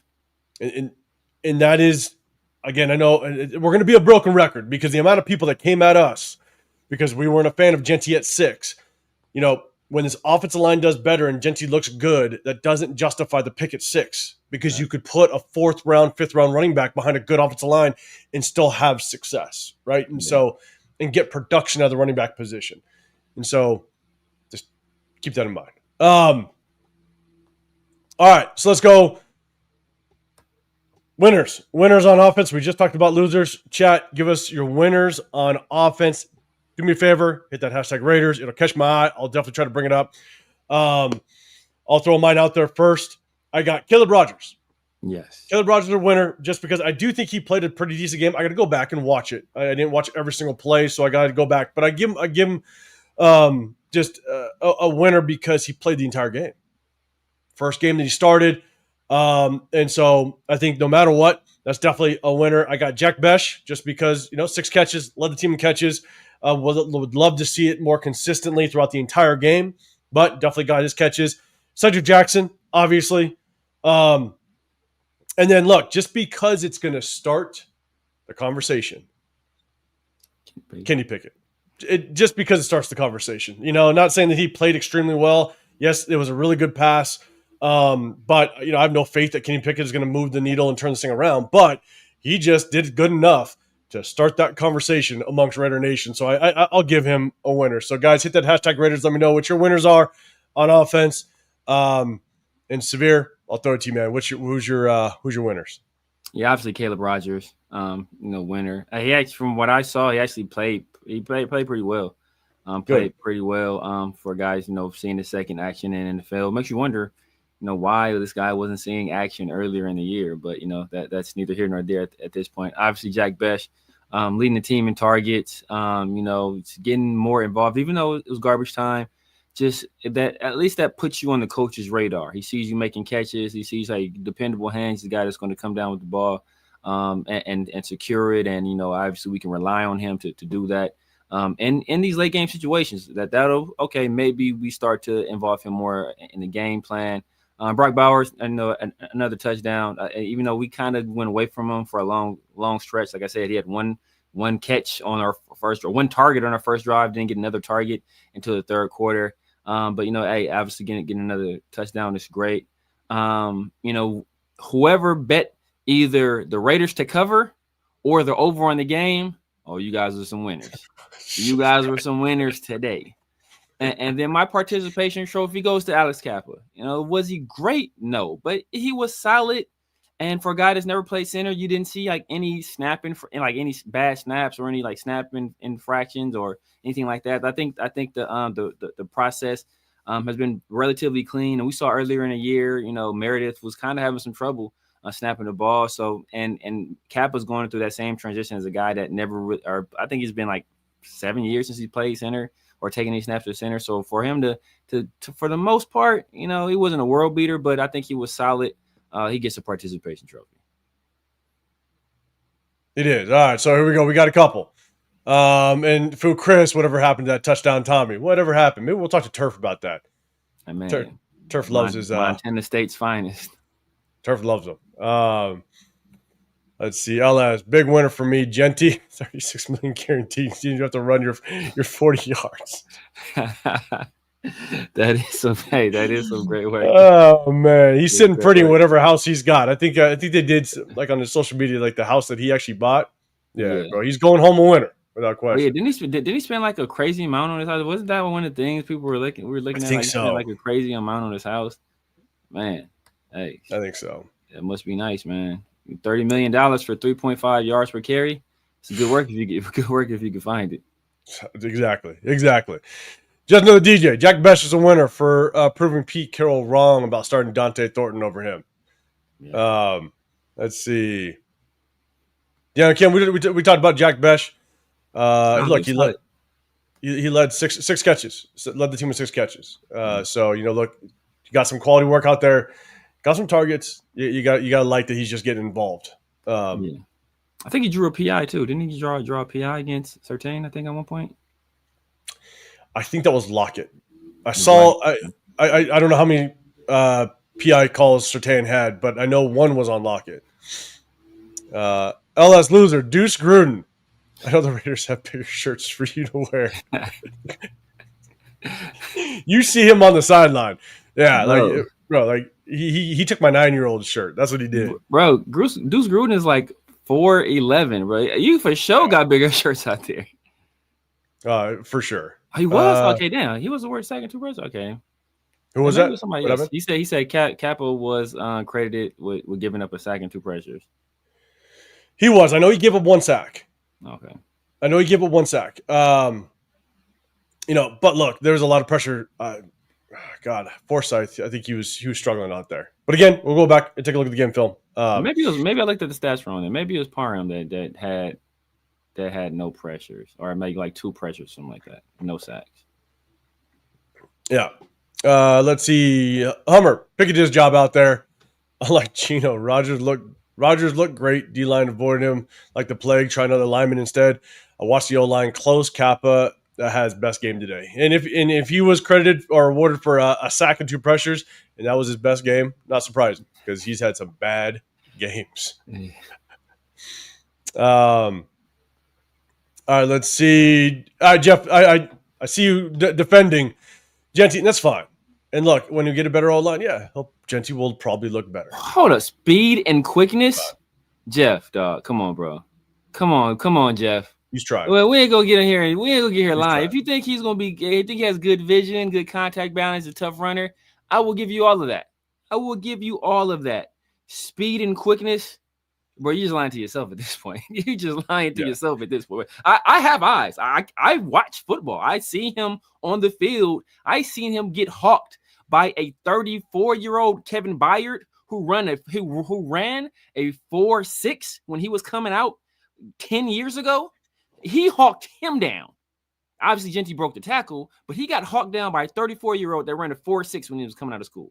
Don't tell me about this guy's speed and quickness. Come on, dog. Come on, man. You guys to do better than that. And go back and watch our game film breakdowns when he's had opportunity to go in, be in open space and be electric. That's where you can be electric, is when you get into open space. He's not. So don't give me the electric stuff either, because nothing. He's had multiple opportunities in open space to be electric, has not shown a thing, has made wrong cuts. He isn't breaking the proper tackles. So you cannot throw the electric thing out there just based off what you've seen in college football. Are you an insurance salesman, Jeff? You look like an insurance salesman. You was an insurance salesman, ain't you, Jeff? I think I remember you an insurance salesman. Come on, dog.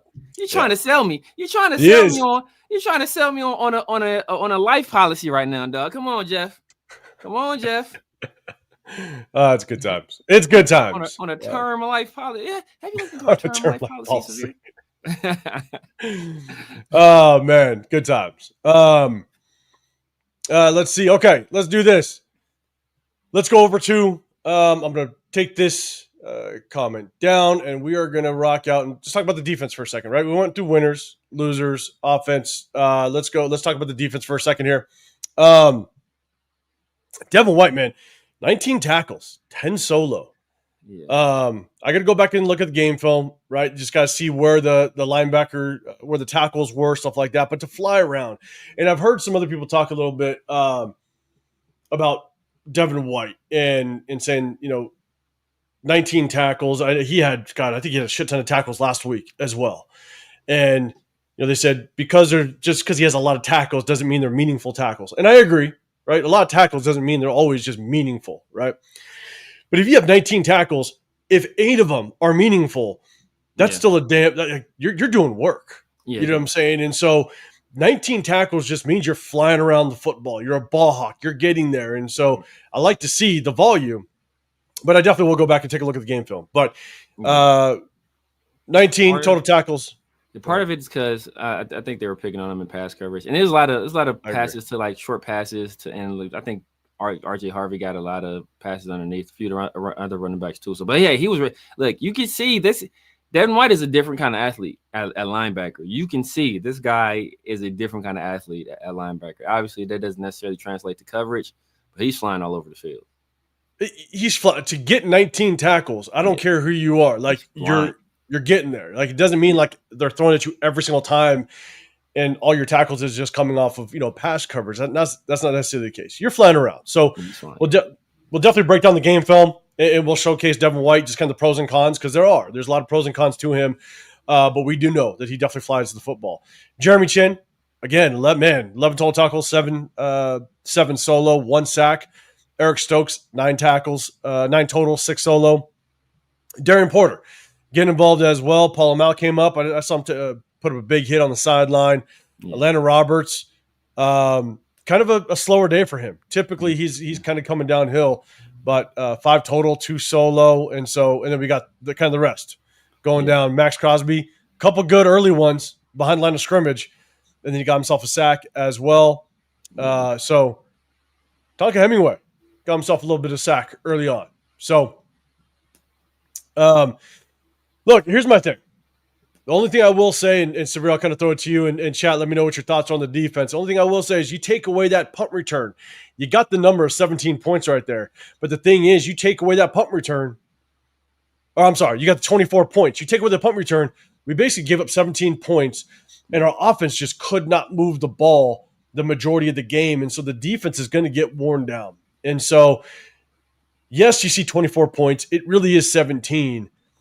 This defense, man, it's tough. It's tough to work when you basically are on the field for 30 minutes of that goddamn game. It's wild. Time of possession was completely lopsided. Crazy. It is tough. But chat, let me know. Hit that hashtag Raiders. What your initial thoughts are of the defense? But Severe, what's your thoughts, man?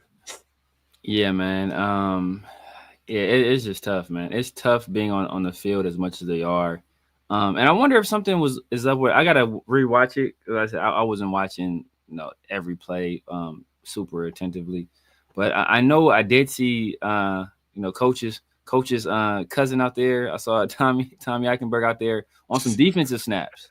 So I don't know if maybe something. Did he get out there? You got some PT on defense. He got some PT on defense, and you see we lost. So that is coincidence. I think not, but so I'm making me wonder is maybe there's something going on with the landing.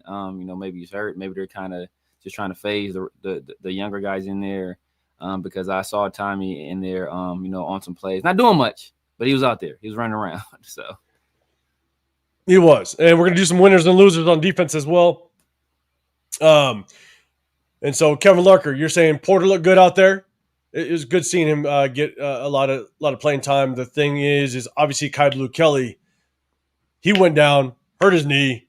Tough break for him. Yes. But that obviously does mean that Darian Porter is now going to get probably full playing time unless Pete Carroll does some crazy stuff where now Darian Porter and Cameron Richardson now have to compete. And now we see some rotation. I mean, it would be wild if we saw that. I'm not putting anything past old man Pete.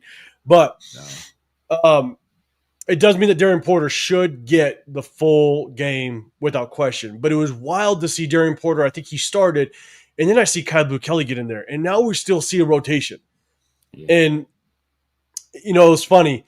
And this is where, guys, you heard us during the preseason when all of a sudden we started hearing the commentators and all the pundits and everybody started talking about, Tyree Wilson is going to have a breakout season because he beat up on a third-string tackle. And Thomas Booker is now going to be a Pro Bowl player because an ex-Pro Bowler from the Eagles said it, and he chased down a guy and made a tackle 15 yards downfield. If you heard the announcer when Kyle Kelly got hurt, he basically said, "Hey, this kid's having an outstanding season." I'm like, oh, Jesus Christ. Obviously, you don't study the Raiders because this kid is not having an outstanding season. All you saw was 3 interceptions. Exactly. But you didn't see him get beat 15 times for touchdowns. Like, it's just like, pump the brakes. He didn't watch the Cowboys game at all. Oh, my God. He didn't watch the Cowboys game at all. These announcers, they frustrate the absolute hell out of me because the majority of people run with that analysis. But I digress. So, unfortunately, he goes down. You never want to see anybody get injured. You know what I'm saying? But the good thing was Darian Porter definitely came in and he did a pretty good job Cortland Sutton tried to get some on him. Looked like he had some really good defense. We'll break it down on Wednesday. Had good positioning. Wasn't necessarily it was a bad throw. Darren Porter was in good position to bat that ball down, in some cases. So shout out to him for sure. So, but look, defensively, it's tough. It's tough when you're on the field that long. And if we end up moving on from Pete Carroll or Pete Carroll is no longer the coach for the rest after this season, unfortunately, look, it looks like it would be time for Patrick Graham to kind of move on. I wouldn't be surprised if he moved on. Just with all the drama and everything we've kind of put him through, you could say he's not a good TC or he's a serviceable defensive coordinator, but it's like the Derek Carr conversation. I thought it was time to move on from him. Yeah. But Patrick Graham might move on if Pete Carroll's no longer, even if he does stay, Patrick Graham might want to get the hell out of this situation. So I will. What's your thoughts on Patrick Graham after this season? Chat, let me know as well. Yeah, man. At this point, man, he's been attempting to move on. Obviously, I think he interviewed for the DC job. He interviewed for the head coaching job with the Jaguars. I think he interviewed for the head coaching job with the Seahawks as well, if I recall correctly. He interviewed for the DC job with the Jaguars. So the Jaguars, yeah. So he's been interviewing like the last few cycles. He's been interviewing. I think he's probably fed up with it. You can kind of see some of the questions they ask. He's kind of getting snappy. Like when they asked him earlier in the year about Jermaine Pratt, and he had to answer essentially like, you always want to coach good players. I would love to have coached them, but hey, it's out of my control essentially. Then I think they asked him after last game about maxxcrosby rushing from middle linebacker and why they did it or what was the thought behind it, and he gave kind of a snarky answer there. So you can kind of tell it's not him wanting to do this kind of stuff. I think there's other people in implementing some of these things to the game plan, because usually he's a guy that's like really detailed in his answer, and he'll tell you why and the reasons behind it. Like when they asked him early in Tyree's career why he put Tyree on the interior, he's like, hey, because things happen faster in there, and he did it in the past. He did it with Chandler, and to help Chandler's hand usage gets better, because when you're in the interior, your hands have to be better because, guys, everything happens quick on the interior. So your hands got to be fast. So that's why he did it with Tyree, to kind of speed his hands up. So usually he's good at giving those kind of answers, but you can see it's kind of wearing on him. I think Pete Carroll is wearing on. I think Pete Carroll's wearing on everybody. I think Pete Carroll obviously wore on Chip. Right. On Patrick Graham. I think the relationship between him and Spytek is frayed. So Pete Carroll is at the epicenter of all of this. And I think at this point, Patrick Graham's been through 4 head coaches. He's been here 4 years. He's been through 4 head coaches. Bro, we put him to the ringer. He's probably cool. He's probably cool. And what's crazy is that I was watching something from a Broncos guy, a guy that covered the Broncos, and he's like a defensive guy. He's like, yo, man, he's like, I don't know what you guys are doing to Patrick Graham's defense. He's like, Patrick Graham is one of the most underrated DCs in the league, and whatever is going on this year is not him. Like, he's one of the guys, you could tell he likes to mix coverages up. He likes to mix in blitzes. He likes to have mix up fronts, and whatever's happening this year, it's unrecognizable from anything I've seen from Patrick Graham in the past. So that kind of told me everything I need to know right there. So I doubt if he comes back.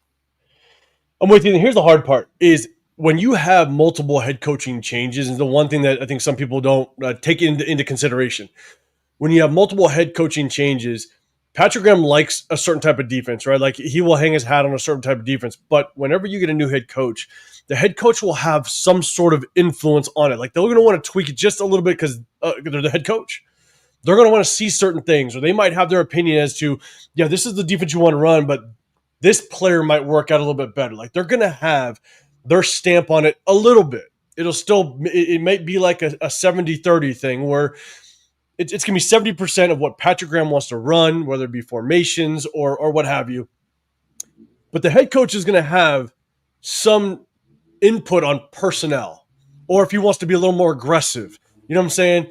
And this is what Patrick Graham has had to go through. Look at what Pete Carroll's doing to him today in this season, is that Pete Carroll wants to put his cover 3 stamp on it. And Pete Carroll wants to bring in guys that fit his mindset, his defense. And this is what Patrick Graham has had to deal with every single coaching change. Sometimes it's more, sometimes the head coach is going to want to be a little more influential as others.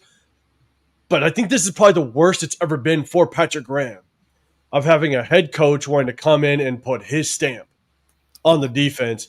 And this is what he's going through. And so I feel bad for him. I mean, you look at what Patrick Graham did over at New York when he was with the Giants. He ran more of a 3-4 type of defense. He didn't have a bunch of big names, but he was able to produce a pretty good defense over there. And I think he's just seen too much turnover over here to have just any type of consistency within his defense and the personnel that he wants. Because every time there's a coaching change, you get a run over of personnel. Look at the Christian Wilkins situation. Look at, just all of a sudden you move guys on, and Jeremy Chin is now, coming in, and Eric Stokes is coming in. It's just, I think he's had to deal with so much that a change of scenery for him might be a good thing. Yeah. I think it's best for everybody at this point. I think so. Pigs. Could argue the Broncos coaching is a big factor. Yeah. Coaching plays a big factor. Yeah. Always. I mean, remember, they picked in front of us last year, or, when we picked Brock Bowers, they picked in front of us. So, like, not like they have some, like, all of a sudden they just hit some, like, jackpot and have all this wealth of talent. They just, they drafted better, and they're the people they drafted better were put in better positions by their coaches. Yeah. And you look at the Broncos game plan. That offensive game plan was perfect for a cover 3 look. Yep. They didn't press it downfield because you got a safety dropping with 2 corners.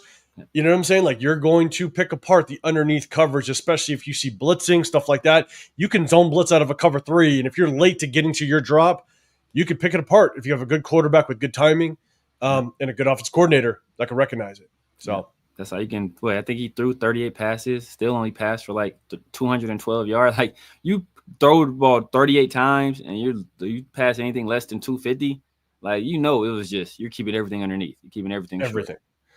100%. And so, we'll see. DJ saying that they have not invested properly in the defense since Patrick Graham has been there. You can't invest when you have – and I agree. But you can't invest when you literally have just turnover with head coach. Yeah. There's no investment.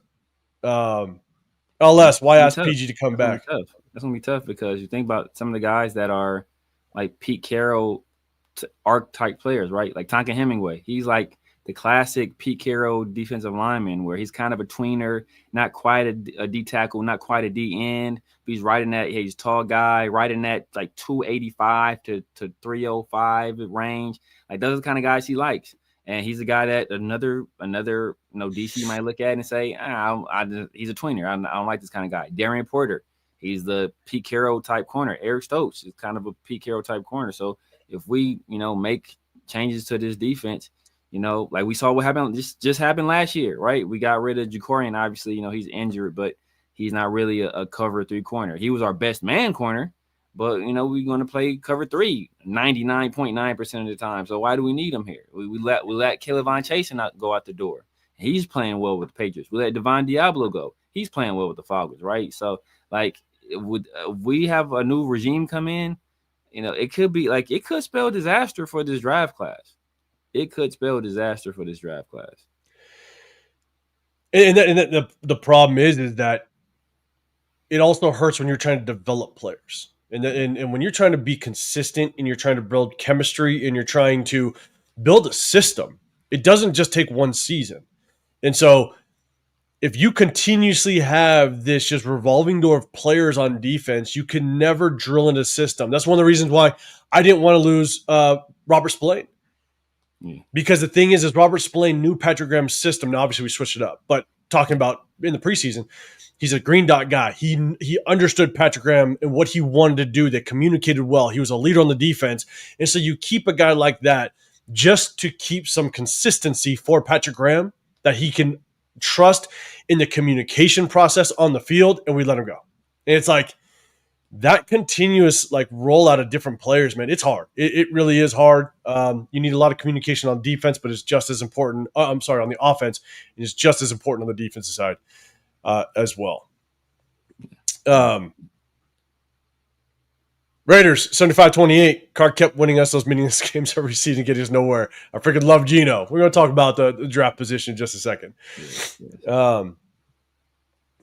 Let's see. Disagree. We wasted pick 7 on Tyree Wilkins. Was given a huge contract. We drafted Morig early. We did.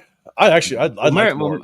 Miracle was before Patrick Graham. That was Gruden. He was. That was a Leatherwood draft. But yeah, I mean, we did draft Tyree early. But if we're talking about we didn't invest on defense. You can't bring up Tyree Wilson, right? That's not necessarily.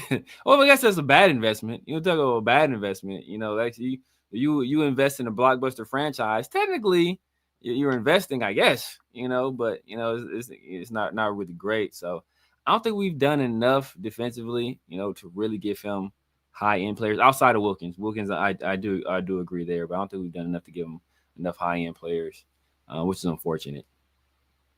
It is unfortunate. And so we're going to go winners, losers on defense. Winners, losers on defense. Guys, chat, let me know. Hit that hashtag Raiders. Give me your losers first. We're going to go losers first on defense. And I'll start out. Ellis. My point is the intent there, awful outcome. Yes. Oh, yeah. Yeah, awful outcome, unfortunately. And it sucked, though, because Merrick, we moved on from Merrick. Merrick was a great box safety for Patrick Graham last year. Yeah. And we moved out. Obviously, they overpaid for him. I get it. But it's like you move on from Merrick, and it's just you just can't switch up personnel like that on any coordinator. It's tough. Losers.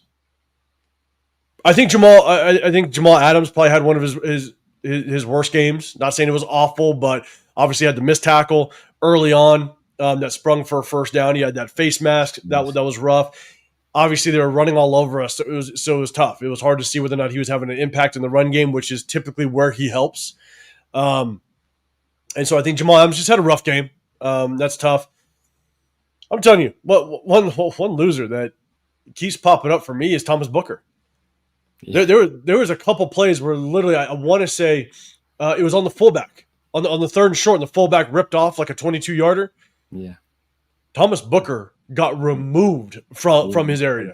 Yeah. Just straight removed, and we've been seeing it quite a bit all season where he's just not quick enough. His reaction times to what's happening in front of him is just rough, and so. And then, look, I want to see, even though Max got his sack, I definitely wanted to see Max just have a bigger influence on this game. I want to see him, even though he did, he made some plays in the backfield, stuff like that.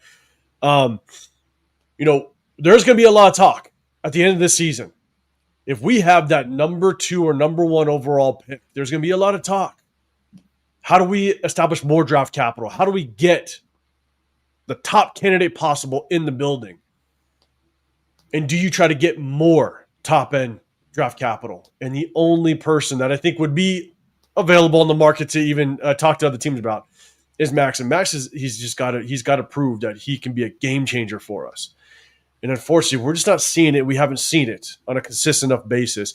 And his contract is going to be so attractive that every goddamn team in the league outside of the Cleveland Browns will at least pick up the phone call and inquire. Yeah. So it started the Browns and the Giants. Depending on what they do. It started Browns and the Giants, yeah. So it's just, Max, it's not that he had an awful game, but the thing is we have to be able to be open-minded to change this horrible organization around. And, in my opinion, that might include Max. But those are my losers, basically. Not too many. I think the defense didn't play horribly. Yes, they methodically allowed the offense move down the field. But the thing is I think that's more about the Pete Carroll and the defensive strategy that he's implementing. And the offense just could not sustain any drives 90% of the game. And so the defense just got worn down. And so those are kind of my losers. Chat, let me know. Hit that hashtag Raiders. What losers you got, Ellis? I think you got a couple. Max. There's sort of games. Those sort of games show you that he needs to be traded. We'll talk about that at the very end. Let's see. Okay, Severe. Any thoughts on your losers from this game? Yeah, obviously Jamal Adams. A couple really rough plays. And and I don't think he played like bad overall. But anytime you make like very loud mistakes like that, especially one that was on like it was been a 3rd and long and it turns into an automatic first down. From a veteran guy, that's rough. Kyle Bukele, obviously, you hate to see a guy get hurt. We don't know how long. I don't know if it's been reported how long he'll be down for, but obviously, sustaining that injury, he looked like he was in quite a bit of pain as well. So, so wishing him a speedy recovery. Hope all is well. Nothing long term, but that's tough. My dog, man, I hate to do it to him because I really support this guy. I really want to see this guy do well, but Malcolm Koonce, man. Malcolm Koonce is just when's the last time you said Malcolm Koonce's name? Like he checked the stat sheet. Did he have any counting stats at all? Did he make a tackle? Did he get an assist? Did he get a pressure or a QB hit or anything like that? Like I don't know. One total tackle, which looks like an assist. Let's go. It's like hold on. 1 second. All right, Coach. Tommy Eichenberg. 1 tackle, 1 solo. I'll find it. I'll find it just for you, man. I'll find it just for you. I know what it was. I think I know what it was. He pushed the guy out of bounds. Oh, man, that's solid work. That's solid work, Coach. I like it. After a catch, I believe, too, if I recall correctly. After a catch, push the guy out of bounds. Hey, the sideline is your extra defender, baby. Use 100%. That field. A high IQ play. We'll know if Coach is still in here. I would say Max. I say Max for a different reason, man. Like, Max, he gets up like every time they show a replay. Max is like getting up, throwing his arms up, saying he's getting like, "Are you getting held?" Yes, you're getting held. The best players in the league get held. How often do you think they're holding Miles? They're holding Myles Garrett on every single play. I don't want to see, and this is the double standard people have, because people will call LeBron a crybaby for asking for fouls, and LeBron is fouled on damn near every play, but they'll call him a crybaby for asking for fouls, but they won't criticize Max for holding up his hands every time he gets held. Bro, you're gonna get held. It's part of the game. Like, get used to it. Let the refs know. Put the refs to the side. Like, yo, man, you need to watch 77. He's holding me. Let him know. But throwing your hands up, whining after every single play, bro. I don't want to see that, bro. Just play through it. Move on to the next play. Yeah, I'm with you. And here's the thing. Just no DJ, you're saying whoever was in charge of the defense game plan and didn't adjust to the Broncos dink and dunk offense. And that's, man, I'm going to look more at the game film. From obviously when you're watching on TV, you can't see just how the defense fully drops their coverage and stuff. So I don't know how much cover 3, but statistically, we've played more cover 3 than anybody in the league. So I assume that we're not going to get out of it all of a sudden. And because they were able to basically dink and dunk, a lot of short passes, a lot of dump off passes, that is susceptible in cover 3. And so I assume that they were in cover 3 a lot. So, and when you say whoever it was in charge, it's a Pete Carroll thing. So, Chef, I know Koonce is coming back from the injury, but 13 games in, you would think he would be revving up by now, but he's just non-existent. Yeah, it takes time. I know people have said that it takes at least a year to fully come back, and you don't even get to 100%. You get to like 80% after a full season. And I agree. Like, I wish I would have seen more flashes at this point. Now he's got time. What do we got? 4 games left? 4? 4 games left, yeah. Eagles, Texans, Giants, Chiefs. Yeah, 4. 4 games left. Look, he's got 3 sacks in the season. If he ends up with 6 sacks, if he gets 3 sacks in the last 5 games or 4 games, look, that could help him. Yeah. Nah, that's gonna be winners. But yeah, that reminded me. Okay. So that could help him, but at the same time, hard part is you just he's on a 1-year contract. And at this point, if you bring him back. Especially we change regimes too, man. Like that's my dog. I mean, like, everybody know before he got hurt, I was a big advocate, pay him early. I thought he was about to turn into what's my guy that was with the Eagles, drafted by the Cardinals out of Temple. Forget his name. Damn. Pass rusher. He was with the Jets. I think never reported or something like that. Uh, I don't remember. um, dang, Hassan Reddick. Hassan Reddick. I thought he was about Okay, to. yeah. I thought he was about to turn into Hassan Reddick. Obviously, that injury kind of derailed everything. He's still recovering from it, but it's rough, man. It's rough right now, especially on a 1 year deal, man. It's tough to see because you're probably gonna have to take another prove it deal and then prove it again and then prove it again before you actually get paid, man. So it's rough. And just the DJ, he did ask. Is that what you were answering before No, it on was, this one? yeah, I mean that's what I was saying. I don't know. Did he do it? He said he complained I about think he talked about did. I Joey think I Bosa. remember him because Bosa. It was like he was on the sideline. I think he like threw his helmet or something. And he was ripping, or it was like towards like the tail end of a game or at the end of the game. He was ripping away at the refs like for holding calls. And I think Max did call out Bosa Yeah, for complaining. He's like, it's just going to happen, stuff like that. So, yeah. all right, let's see. Let's go to winners, guys. Hit that hashtag Raiders if you can. Do me a favor. Let me know who your winners are on defense and severe, man. I think you had one in mind at least. So, what are your winners, and then I'll go for it. Yeah, man, the big yellow truck, man. Tonka Hemingway. Tonka Hemingway, first career sack, man. Yep. You love to see it. Happy for the guy. Obviously, young guy, a guy that I hope we continue to develop. I don't know. I would love to see his running mate out there. I'd love to see JJ Pegues and him out there at the same time.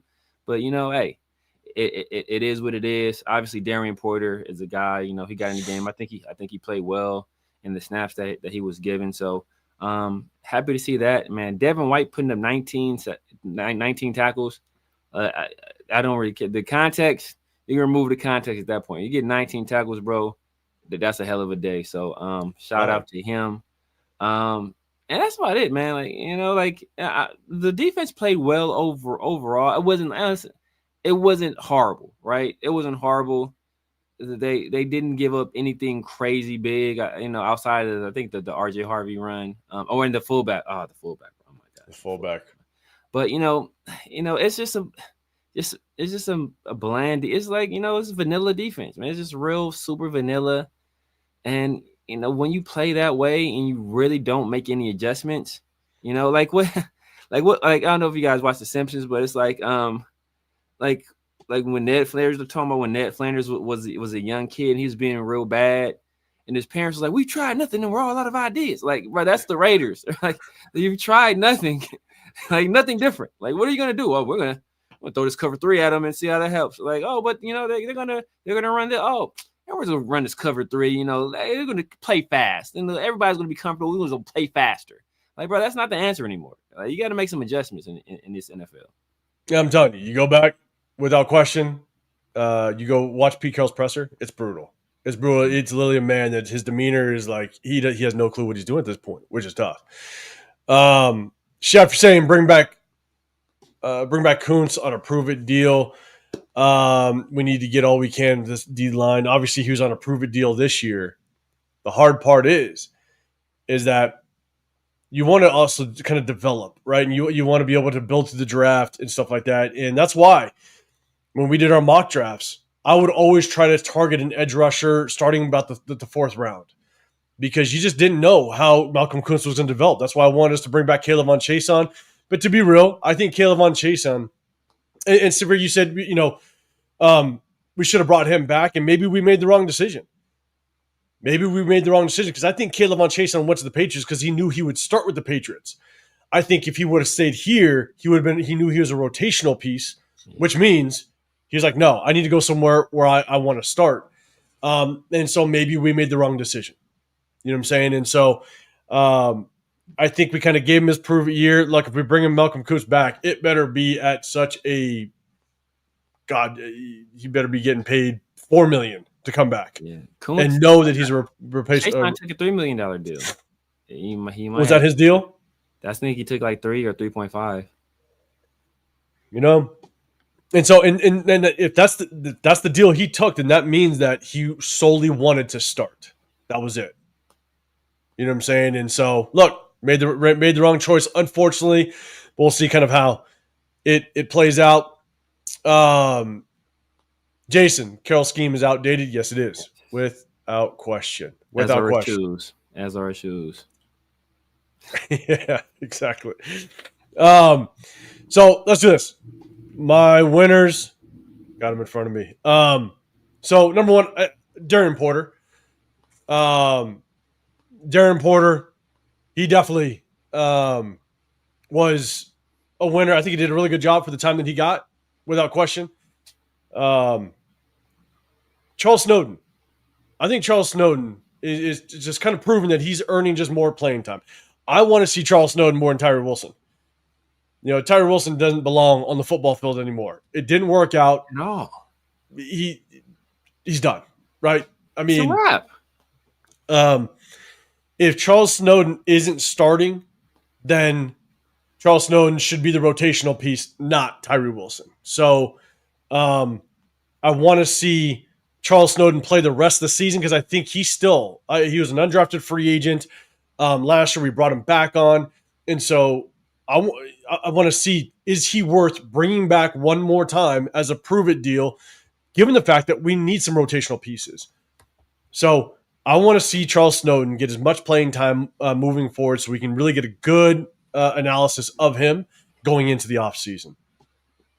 Samir, I agree with all your points with Devin White. And then I agree, Tom Hemingway. You know, he got his first sack, but here's my thing. I didn't see much of him after that. He got a sack, and then and it was early in the game, and I purposefully, at least 5 or 6 times, was like, "Is Tonka out there? Like, where is he?" And I just didn't see him. He got the sack, and I want to see just how many snaps. I don't know if it shows how many actual snaps on this.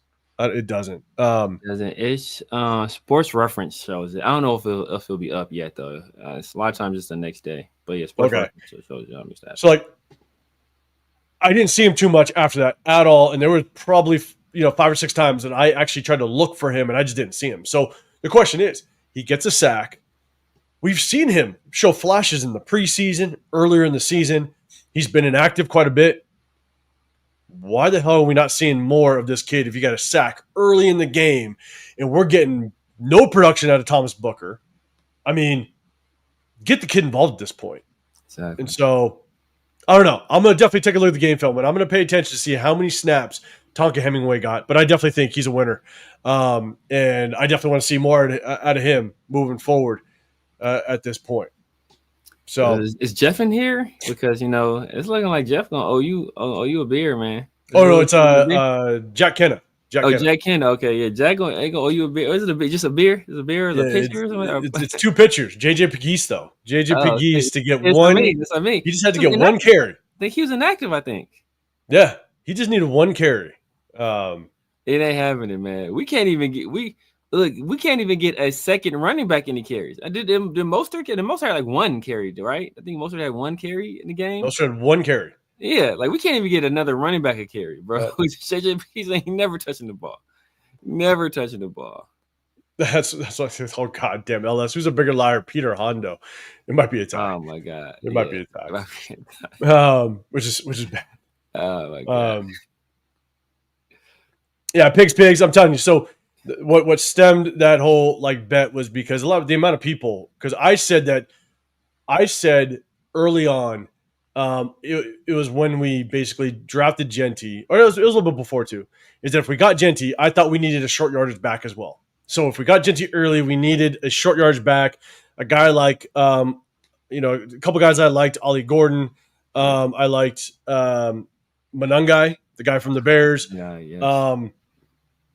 There's a couple others, but if we drafted Genty, I thought that he was going to struggle in short yardage. Everybody's like, "What are you talking about? He runs over everybody." I'm like, Mountain West. Yeah. But everybody kept saying, "Oh, but JJ Pegues, look at him in college." I was like, "Okay, that's college. You're not going to expect what's going on in college with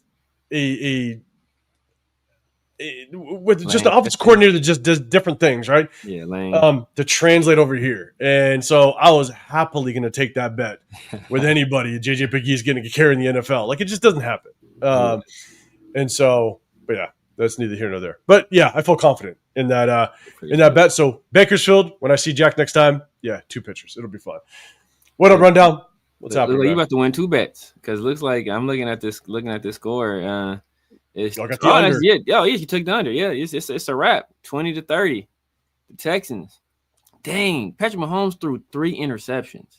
My God. He threw 3 interceptions? 3 interceptions. I wonder how much they hit him, man, because they got Danielle Hunter and Will Anderson. I remember there's people that are telling me, It's gonna be a legitimately long day. telling me that Tyree Wilson was better than Will Anderson. It was Jesus crazy. Christ. Legit people telling me Tyree Wilson was better than Will Anderson. Oh, man. I wish I was doing this YouTube thing around Tyree Wilson when we draft Tyree Wilson. Oh my god! Because I never would have got subscribers. I talk so much shit about Tyree. Oh my god! I cooked Tyree on Pharaoh and Raider Ray had a show. I cooked Tyree on there. I cooked him pre-draft. My very first YouTube video I uploaded on YouTube was my breakdown of Tyree Wilson. So I told people back then he had no get off and no pass rush moves and poor hands, and look what happened. I'm telling you. You guys go, hey, I know Rundown starting I think he's calling it, God, is it College U or something like that? My bad if I'm butchering it. I think it's Rundown U, I think. Rundown U. Yeah. He's doing some more college breakdown, man. Make sure you check out his, obviously his Raider stuff, but at the same time, he's doing some college stuff as well. That would be disastrous. This would be disastrous for 805. Oh, could you imagine? Could you imagine? Jack wouldn't have to. I would go get 2 pictures and put them down instantly. I'd be so mad. Disastrous for our draft position for 805. 805 would curse. But I can see why Jack took the bet because Chip Kelly is doing. But we should have known, bro. We should have known a 74-year-old coach is not going to let any. They're not going to let a guy do that. It's not going to happen, man. So yeah, I know. No, I'm with you. Yeah, people were happy about it. That's fine. But I was more than willing to take that bet. Yeah, guys, make sure you go check out Rundown, man. He's doing some college breakdown stuff, and we're gonna do some college film as well. So we're gonna have a little bit of fun. Try to tell y'all, bro. Yeah. Try to tell y'all, bro. Hey, tried to tell you. And my other guy, he having a rough go of it though. Jaden having a rough go. My cousin Jaden having a rough go of it. But hey, CJ, he rounded back into form. He had that sophomore slump. That's what Jaden going through now. Sophomore slump. Jaden be back though. And look, I like CJ Stroud coming out of college too. The thing is that, man, that offensive line was so atrocious. It's tough. Atrocious.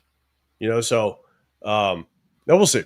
But LS basically, we threw Al's Kappa a pass, but JJ Pegues can't get a single carry. Don't put that out there. JJ Pegues. Oh my God, that is true. That is true. That's probably the moment Pete Carroll took away play call for Jimmy. Left them with the end of this. It's funny. It's good times, people. It is good times. And so, look, we're going to roll into this next topic. And I don't know if I have. No, we're going to do that one. We're going to talk about Pete. We're going to do this one. We did winners and losers. We got the second overall pick right now. As it stands right now, we have the second overall pick.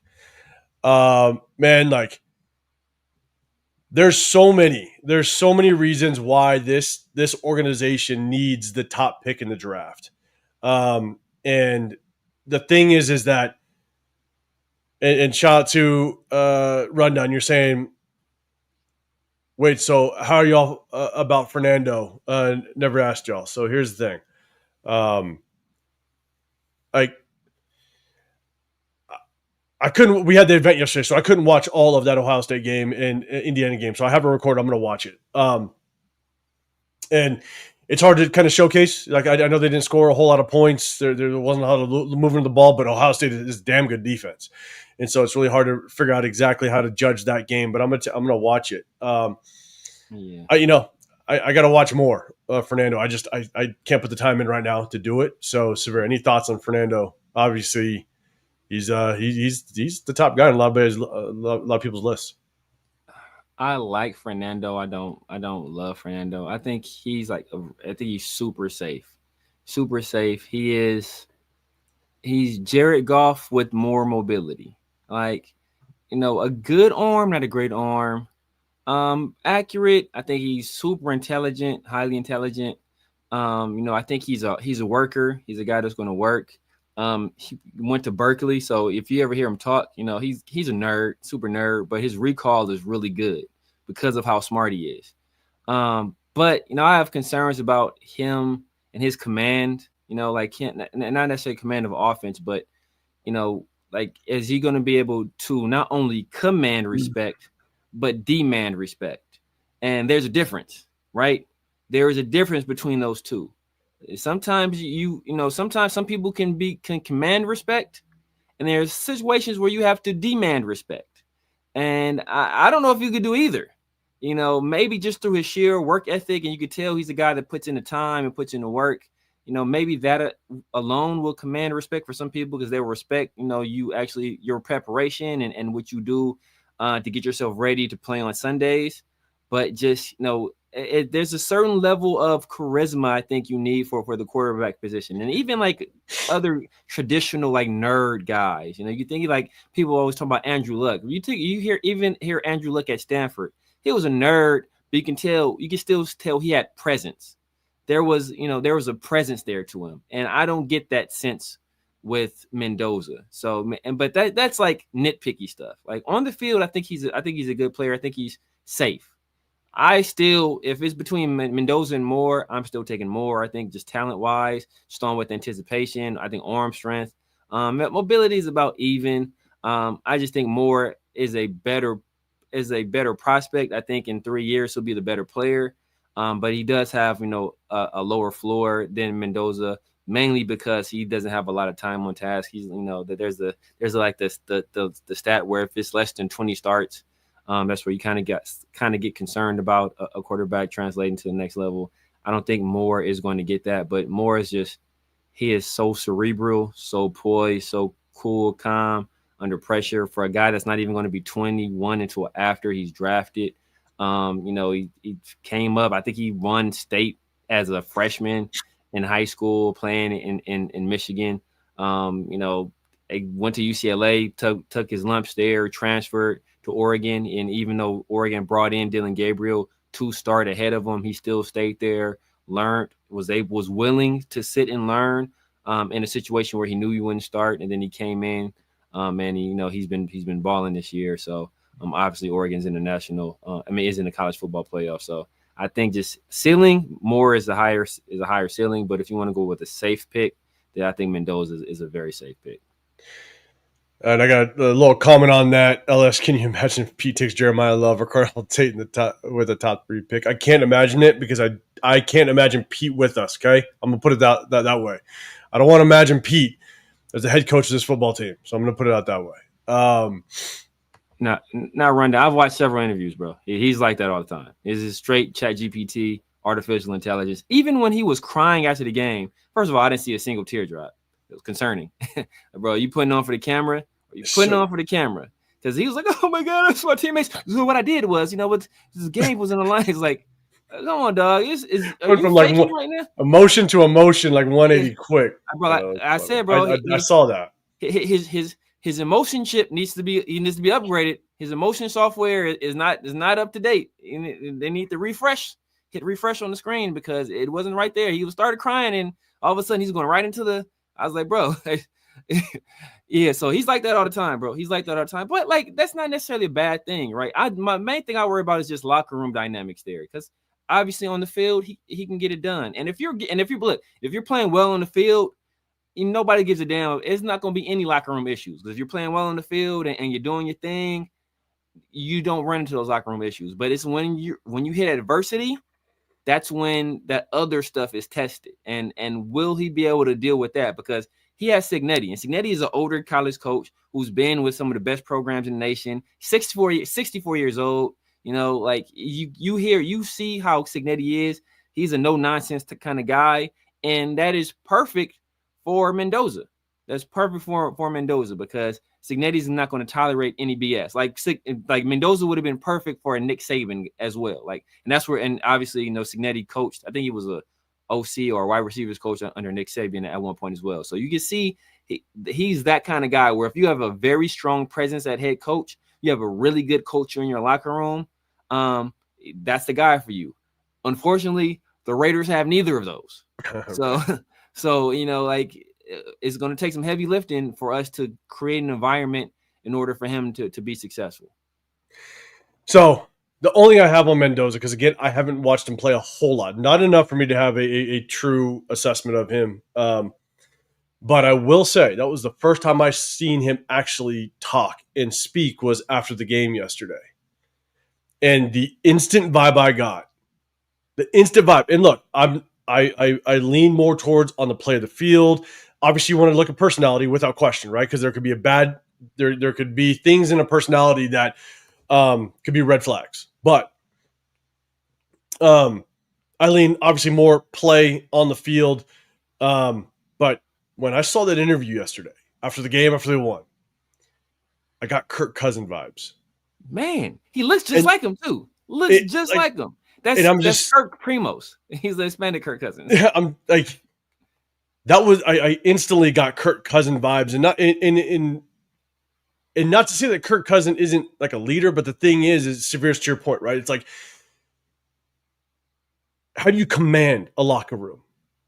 You know what I'm saying? How can you be the leader that 52 other guys are going to fall behind you? And can you command the locker room? And again, I'm not saying that this is a knock. I'm not saying that this is like a deciding factor. No, but it's just something I'm going to keep in the back of my mind as I watch game film, as I kind of break this thing down and stuff like that, and watch them. God, the first thing I thought was Kirk Cousins vibes, and I was like, I don't know if I want Kirk Cousins. I don't know if I want that personality in the locker room. And so, yeah. Again, I'm not saying it's a bad thing. I'm just saying like that was just rough. So, but I'll definitely take a look at research, do my research. But severe, I also do agree, right? Like the Mendoza, without question, it's the safe pick because at the end of the day, you now have a direction as an organization. If you have the right coach, if you have the right foundation to start that process, you without question now have a direction, and you can basically start pointing this organization in a certain direction. So I agree, it's probably a safe pick. But we're gonna dive more into it without question. But at the end of the day, I think that this means it is more important for us. As much as number 2 is great, I want us to have that number 1 overall pick. I want us to have that number 1 overall pick because let me. If we pick a quarterback, we have to have the right head coach here. Pete Carroll's not it.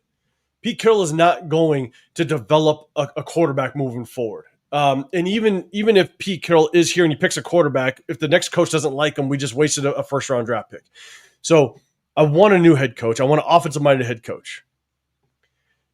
But if any of us fans are in that boat that we want the best offensive minded head coach, we need to have the most attractive situation possible.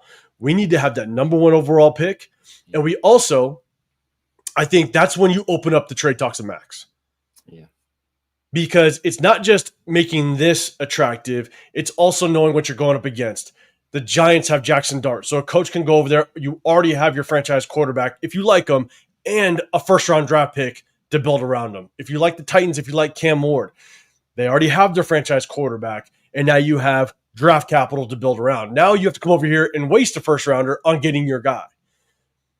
And so if you can get your guy, but we trade Max, and now you have an additional first this year, maybe a third rounder, and then another first rounder next year. So you go into next year with 2 first rounders. I think that's where this could be a very attractive situation for a top head coaching candidate. And so if you have that number 1 overall pick, now you could stay there. You could trade back a couple spots if you're ballsy enough to do it. Accumulate more draft capital. I mean, that's, I think, where if you could be that number 1, you control your destiny in the draft. The problem is if you're at number 2, now you got guys like the Jets or somebody else that might be like, oh, no, we're going to jump up and take that. And now you got to fight for it. And if you got to fight for it, does a head coach want to get in that type of battle, knowing now I got to give up draft capital to go get to the number 1 just in case the Jets get there and I can't get my guy? Like, I just don't want to be in that battle. I want to be securely sitting in that number 1. We're in the driver's seat, and we can mess around any way we want. And that's why JJ Pegues better not get a carry against the Giants and screw this over. So that's just my take. So Game winner. I know. Yeah, Jesus Christ. So JJ, yeah, man. He might finish the year averaging more yards per carry than Ashton off 1K. Don't start that. Don't start that. 5 yards. Don't start that. They did love Kirk Cousins in Washington. They did. I mean, look, I think Kirk Cousins actually could be a little more commanding of what I saw of Mendoza, and that's just of that one interview. So I don't want to. Yeah, I don't want to like judge it too much, but I almost feel like Kirk Cousins can be even more demanding than Mendoza, because Mendoza, he just didn't get a good vibe. But that's all just speculation. But Severe Man, we got the number 2 pick. What's your thoughts? Do we got to keep driving? Are you cool with 2? Do you want to get to 1? Like, obviously, I think we want the highest draft pick possible. But what's your feeling on the number 2? And I'm gonna pick up our schedule because we're gonna take a quick look at it before we get out of here, and we're just gonna see, do we have a chance at winning another game? So, what's your thoughts? I'm cool at the 2, man. I'm cool at the 2. Like I said before, man, I think a lot of people want, obviously, if you have the number 1 overall pick, you're kind of in the driver's seat. But how does Spytek handle that pressure? He could barely handle the pressure at 6, and he panicked and took Jackson. It's a whole other topic, but yeah, I'm with you. So how do you handle the constant? Because you're going to be the focus of the conversation the entire offseason. What do the Raiders?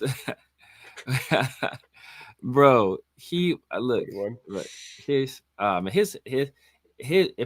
draft day speech is going to be unbearable. God, could you? Unbearable when he gets drafted. Oh my God, I like that. But anyway, I want to get into offense. I want to get the guys that are gonna protect my mom. Oh my God. But yeah, man, but like I said, but if we have the number 1 overall pick, we're going to be the focus. Every draft show, every analyst, they're all going to be talking about what are we going to do with the number 1 overall pick. Do we go best player available? Do we go quarterback?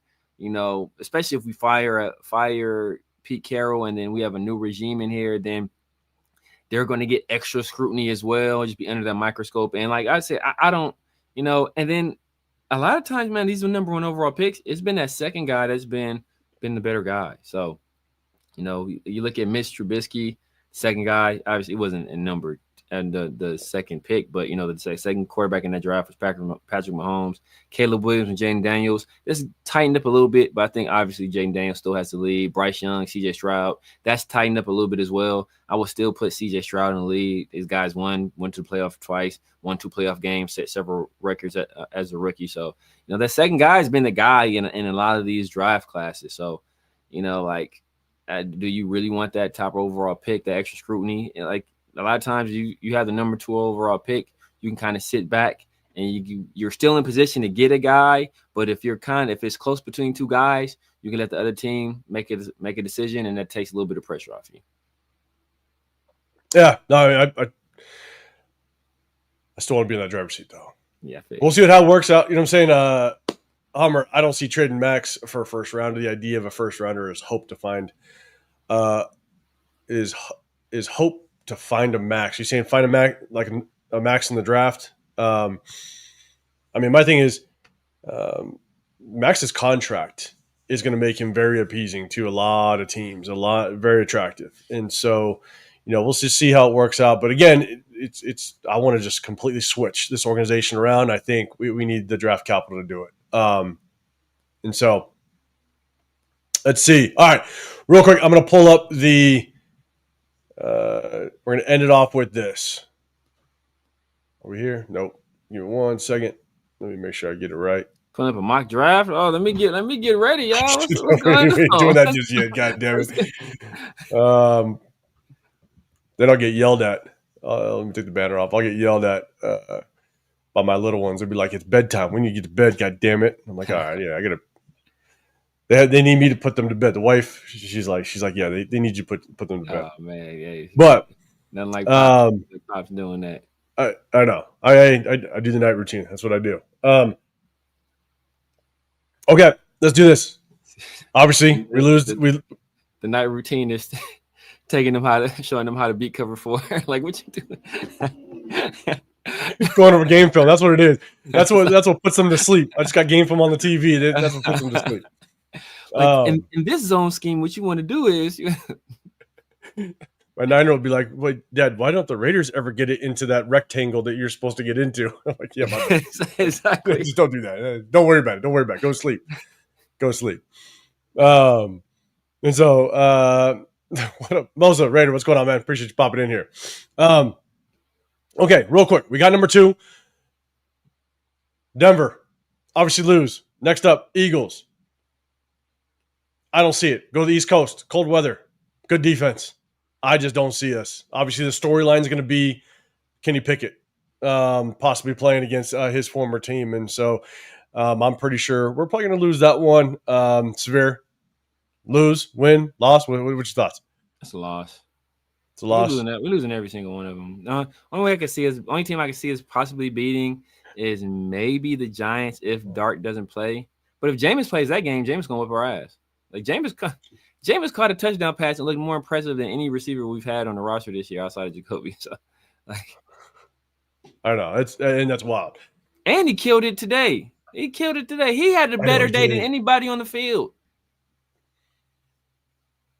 God damn! Like, yeah, we're not getting to that. That's a whole nother show. So Eagles, no go. Then we got Texans. Look at the Texans just did the Chiefs. Ain't gonna happen. So I think it's clear without question. It's in Houston, so I think they're gonna. Or that's a loss. The only game that's left that we may. I'm not saying it's in stone, but we may have a chance. Is that New York game? But they got that defensive front that's going to absolutely kill us. Oh my God, Dexter Lawrence. You think? Imagine the day he's going to have. Like they're gonna kill us. And so yeah, see, everybody's already talking about Jameis. If Jameis plays, because the thing is that Jackson Dart. He could be in concussion protocol. It's like he might have plays us. by that game. The way that he gets hit, it's wild. It's crazy. But cartoonish hits is crazy. You could see it being like a low scoring game. You could see it being like a 17-13 game, and we end up losing. The Giants can just take that front four and just do work on us. Where's the flag? What's going on? You're saying Houston can get 12 sacks on us? Man, it might just happen. I'm going to look at that Chiefs game because if Mahomes threw 3 interceptions, yeah, bro, the pressure that they're going to put on whoever's sitting back at quarterback is going to be wild. So, the tribe, Jameis will sometimes toss you 2 or 3 picks. He will, but he'll throw 2-3 touchdowns too. Yeah, exactly. Jameis threw for 5,000 yards in the season. 5,000. 30 touchdowns, 30 interceptions, but 5,000 yards and 30 touchdowns. That's crazy. So and the thing is with him, as long as the thing is he can throw interceptions, but our offense has proven they don't do anything with it. So we'll still lose. Yeah. So then we end with the Chiefs. It's game over. They put a 14 points. It's game over for us. And so then we got the Chiefs, and the Chiefs at home at Allegiant. They got our number 1. They got our number, but 2, they got our number at Allegiant. And so that's just, it doesn't matter what position, what their situation is schedule wise or record wise. They're going to come in and they're going to take it to us, and we have no answer for the defense over there either. So, number 1 pick, here we come. Here's the date though. Us against the Giants, and the Giants play New Orleans, I believe, as well. So the Giants play New Orleans still, which New Orleans, Tyler Shook looks like he's doing some good things over there. Yeah, they won. They beat the Bucks, I think. Yeah. I know they played the Bucks. If they won, yeah, they beat the Bucks. Yeah, they beat the Bucks. And so the thing is New York. I mean, I don't. It could be tough, but even with a good defense, maybe New York pulls off a win there. Hopefully, and if they do, bro, that puts us in the driver's seat. Yeah, true. So if New York beats us and they potentially beat New Orleans, that puts us in the driver's seat. We got number 1. And Severe, if we have the number 1 draft pick, we got to meet up with Chris in Pittsburgh for draft day. Facts. That'll be fun. Yeah, that'll be fun. That'll be fun. So I think at the end of the day, yes, I don't know if we have another chance at winning. The Giants game is going to be the only game that we may have a chance, but even with that defense, bro, it's going to be rough. So, yeah. Look at Coach Damn Crab's legs is a genius. It's like spinach to Popeye. they did Jameis wrong with them crab legs, man. They know damn well you the star quarterback for Florida State. You walk in the stores, you take where the hell you want to, bro. They're not stopping you. It's not. They are. And all that's best case scenario is that Giants win a game before we play them. Yeah, they play New Orleans. I think it's before us. I think they play New Orleans in 2 weeks. Yeah. So, all right.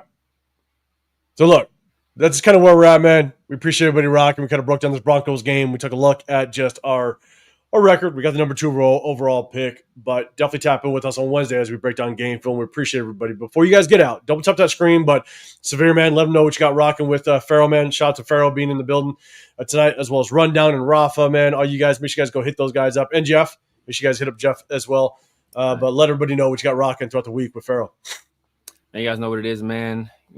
Tuesdays and Thursdays with my dog Farrell NFL, the 50-50 show, and Around the Shield. And then Sundays and Wednesdays, the War Room, man. Chris is somewhere on a white sand beach right now, sipping an alcoholic beverage. I'm sure he saw a beautiful sunset. With the belly out and all. He didn't watch the Raiders game, and all was right with the world for him, man. So shout out to my dog, man. I know he's living his best life. But if misery loves company, and judging by the 150 people in the room, it does. You guys come on over here. We got you. And then Mondays, I've been rocking out on Mondays. Some Mondays. I think I did a Wednesday last week right after you guys hopped off when I got back home. But tap in with your boy on Monday, man. I'll probably watch that national championship game, kind of see what I think. Probably watch some other guys. Maybe we could talk some draft stuff tomorrow. We'll see. I'm gonna leave that open. I try to leave it open to the chat. Let you guys kind of guide where we go with the conversation. The chat flies, man.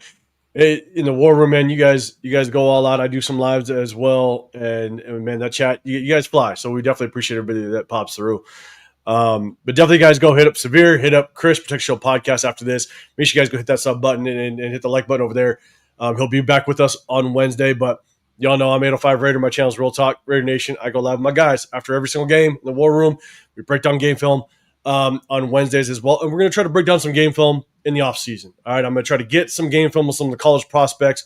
We'll break it down just like we do normal game film. We'll try to hit you guys with that and have a little bit of fun. Because obviously, man, if we get that number 1, even the number 2, as we sit now, if we get a top draft pick, there's going to be a lot of options out there. And we're definitely going to have fun. And we're going to break it down during the season. So, man, appreciate everybody rocking with us.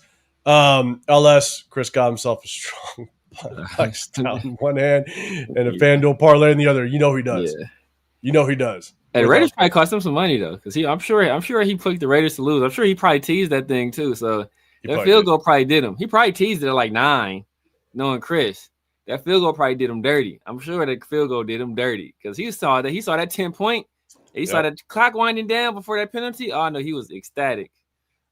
He's pissed, and now he's just double fisted. Now he's real pissed off. He's just drinking. He's getting messy. That's what he's doing. So, but yeah, man, shout out to him, guys. Make sure you get over there. But appreciate everybody in the building. Hey, again, double tap that screen before you get out of here. We appreciate y'all. Have a great rest of your Sunday. What's left of it. Have a great start to y'all week. Tapping with Severe tomorrow if he goes live. I might hit you guys with live as well. Maybe on Tuesday. I might do it early on, but just depends on what type of time I got. But appreciate y'all, man. Have a great rest of your Sunday. Great start to your week. Tap with us on Wednesday. We'll see you on the next one. Be out here.